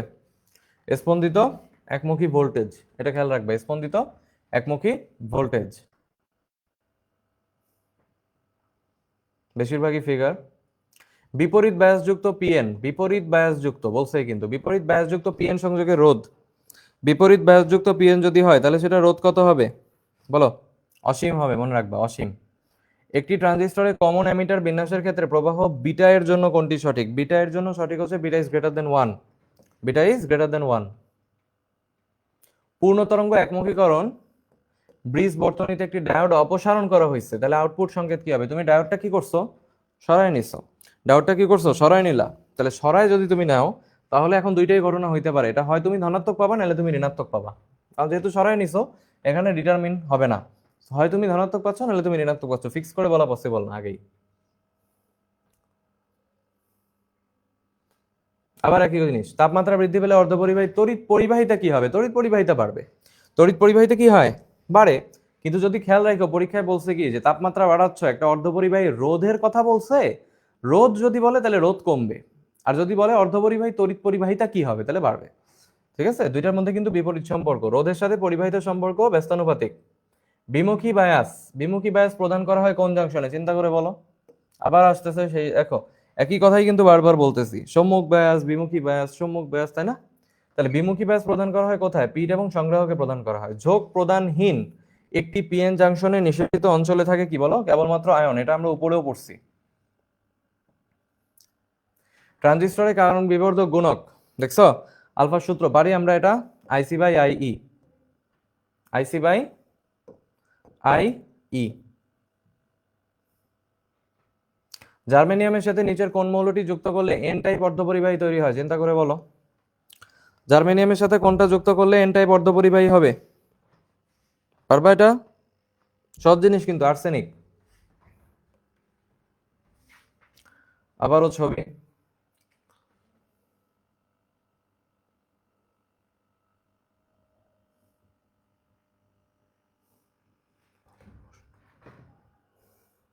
হুম, 108 একটা সুন্দর প্রশ্ন আছে, সেটা হচ্ছে কি এসআই এর নি ভোল্টেজ কত? বলো তো কত সিলিকনের নি ভোল্টেজ?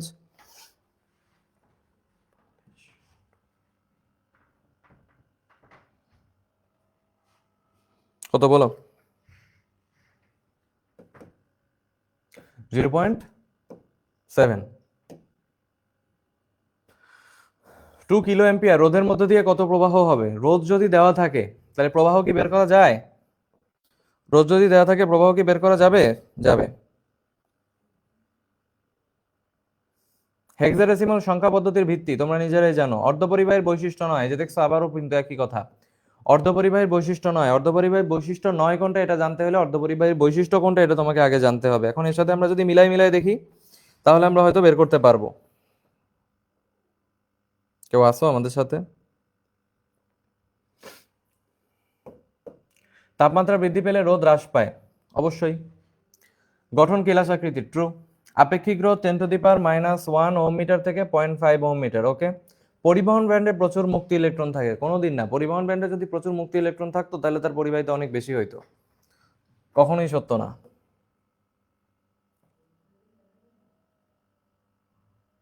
115 নম্বর প্রশ্নটা একটু খেয়াল করবা। একটা পিএন জাংশন ডায়োডের কথা বলা হয়েছে যেখানে বিপরীত বায়াসে রাখা হয়েছে। তাহলে একটা ওহম মিটার দ্বারা তুমি যদি মাপো, একটা ওহম মিটার দ্বারা তুমি এখন মাপার সিদ্ধান্ত গ্রহণ করছো, তাহলে সেই ক্ষেত্রে তুমি রোধটা কেমন পাচ্ছ? রোধটা পাবা অত্যন্ত বেশি।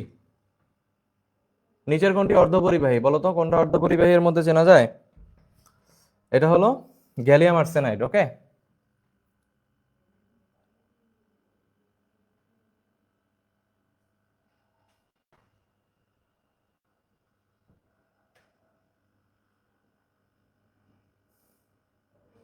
বিপরীত ঝোঁকের বৈশিষ্ট্য, এটা একটা স্টার, যে একটা বিপরীত ঝোঁকের সেটার বৈশিষ্ট্য কেমন হবে বলতে পারবো?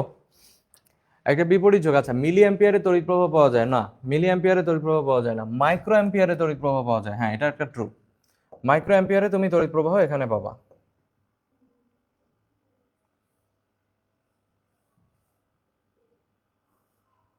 এন টাইপ অর্ধপরিবাহীতে অপদ্রব্য হিসেবে কে থাকে?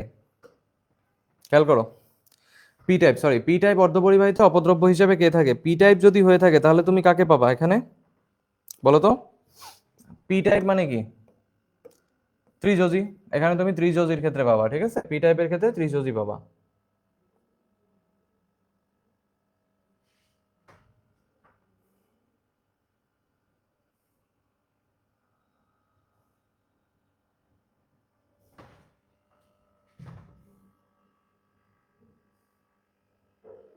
আচ্ছা 135 একটা ভালো প্রশ্ন, খেয়াল করো। বিশুদ্ধ জার্মেনিয়ামের সঙ্গে কোন অপদ্রব্য মিশালে পি টাইপ অর্ধপরিবাহী উৎপন্ন হবে? ঠিক আছে, বিশুদ্ধ জার্মেনিয়ামের সাথে তুমি মিক্স করছো। তুমি যদি বিশুদ্ধ জার্মেনিয়ামের সাথে মিক্স করো, মনে রাখবো যে কোন অপদ্রব্য মিশালে, আমরা শুরুতে পড়ছিলাম অ্যালুমিনিয়াম, বোরন, তারপরে হচ্ছে তোমার গ্যালিয়ামের কথা পড়ছিলাম, ঠিক আছে? তাহলে এটা হবে বোরন। বিটা এর মানের কথা দেওয়া আছে, আলফা এর মান বের করা কি যাবে? বিটার মান দেওয়া থাকলে, বিটার মান দেওয়া থাকলে আলফার মান কি বের করা পসিবল না পসিবল না বলো? আলফা ইকুয়াল টু কি? Alpha equal to beta by 1 plus beta, okay. বের করা যাবে এখান থেকে। সূত্রটা তারপর একটু লিখে দেই, তোমরা যখন আবার পুনরায় ক্লাস করবা, যদি অনলাইনে আসো তাহলে অবশ্যই এটা জানতে পারবা। আলফা ইকুয়াল টু হচ্ছে বিটা বাই 1 প্লাস বিটা, মান বসালেই বের করা যাবে, বিটা ডিভাইডেড বাই, ওকে। হ্যাঁ এটা একটা ভালো প্রশ্ন। পরম শূন্য উষ্ণতায় অর্ধপরিবাহী নিচের কোনটির মতো আচরণ করে বলো তো? এটা আমরা পড়ছি, চিন্তা করে দেখো তো, এটা এই কোশ্চেনটা আমরা পড়ছি কিন্তু। পরম শূন্য তাপমাত্রা কেমন হয়ে যায়? অন্তরক হয়ে যাবে, একদম ডিরেক্ট অন্তরক হয়ে যাবে। পরম শূন্য তাপমাত্রায় একটা অর্ধপরিবাহী হয়ে যাবে একটা অন্তরক। আমরা কিন্তু একদম শেষের দিকে। একটা ট্রানজিস্টর আলফার মান দেওয়া আছে, বিটার মান তোমরা নিজেরাই বের করতে পারবা।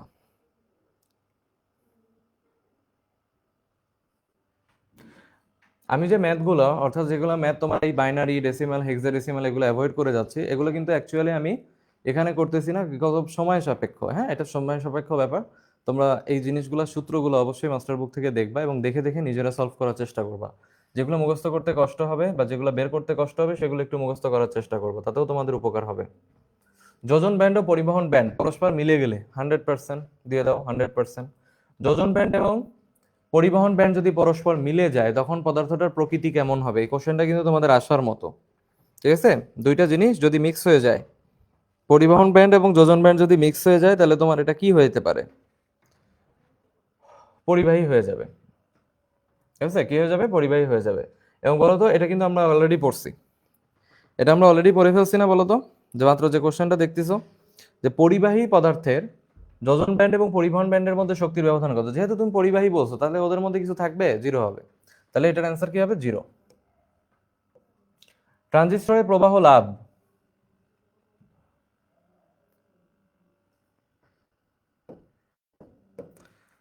জিরো। ট্রানজিস্টরে প্রবাহ লাভ বিটা হলো, বলতো বিটার সূত্র কি এখানে? ট্রানজিস্টরে যে প্রবাহ লাভের কথা বলছে, এই প্রবাহ লাভের সূত্র কি এখানে বলতো? বিটা ইকুয়াল টু কি? I C by I B. I C by I B, এটা কিন্তু আমাদের অপশনে নাই, হ্যাঁ খেয়াল রাখো, এটা কিন্তু অপশনে নাই। আইসি বাই আইবি হবে।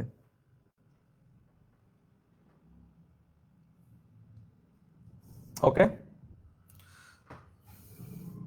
যা যা বললাম এগুলো কি তোমাদের বুঝতে কষ্ট হয়েছে? সবকিছু কি ক্লিয়ার হইলো? আমি একটু লেন্দি করলাম, যাতে করে তোমরা পরে যখন দেখবা তোমাদের জিনিসগুলো দেখে নিতে সুবিধা হয়। সবকিছু কি ক্লিয়ার হয়েছো?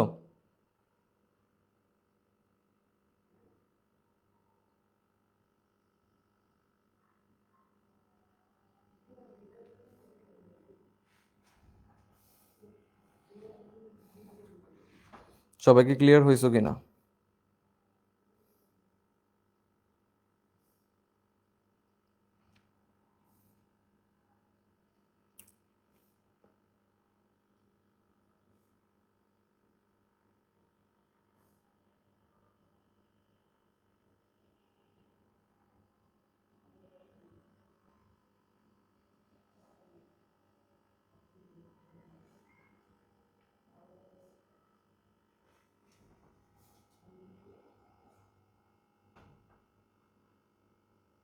ওকে, ভেরি গুড।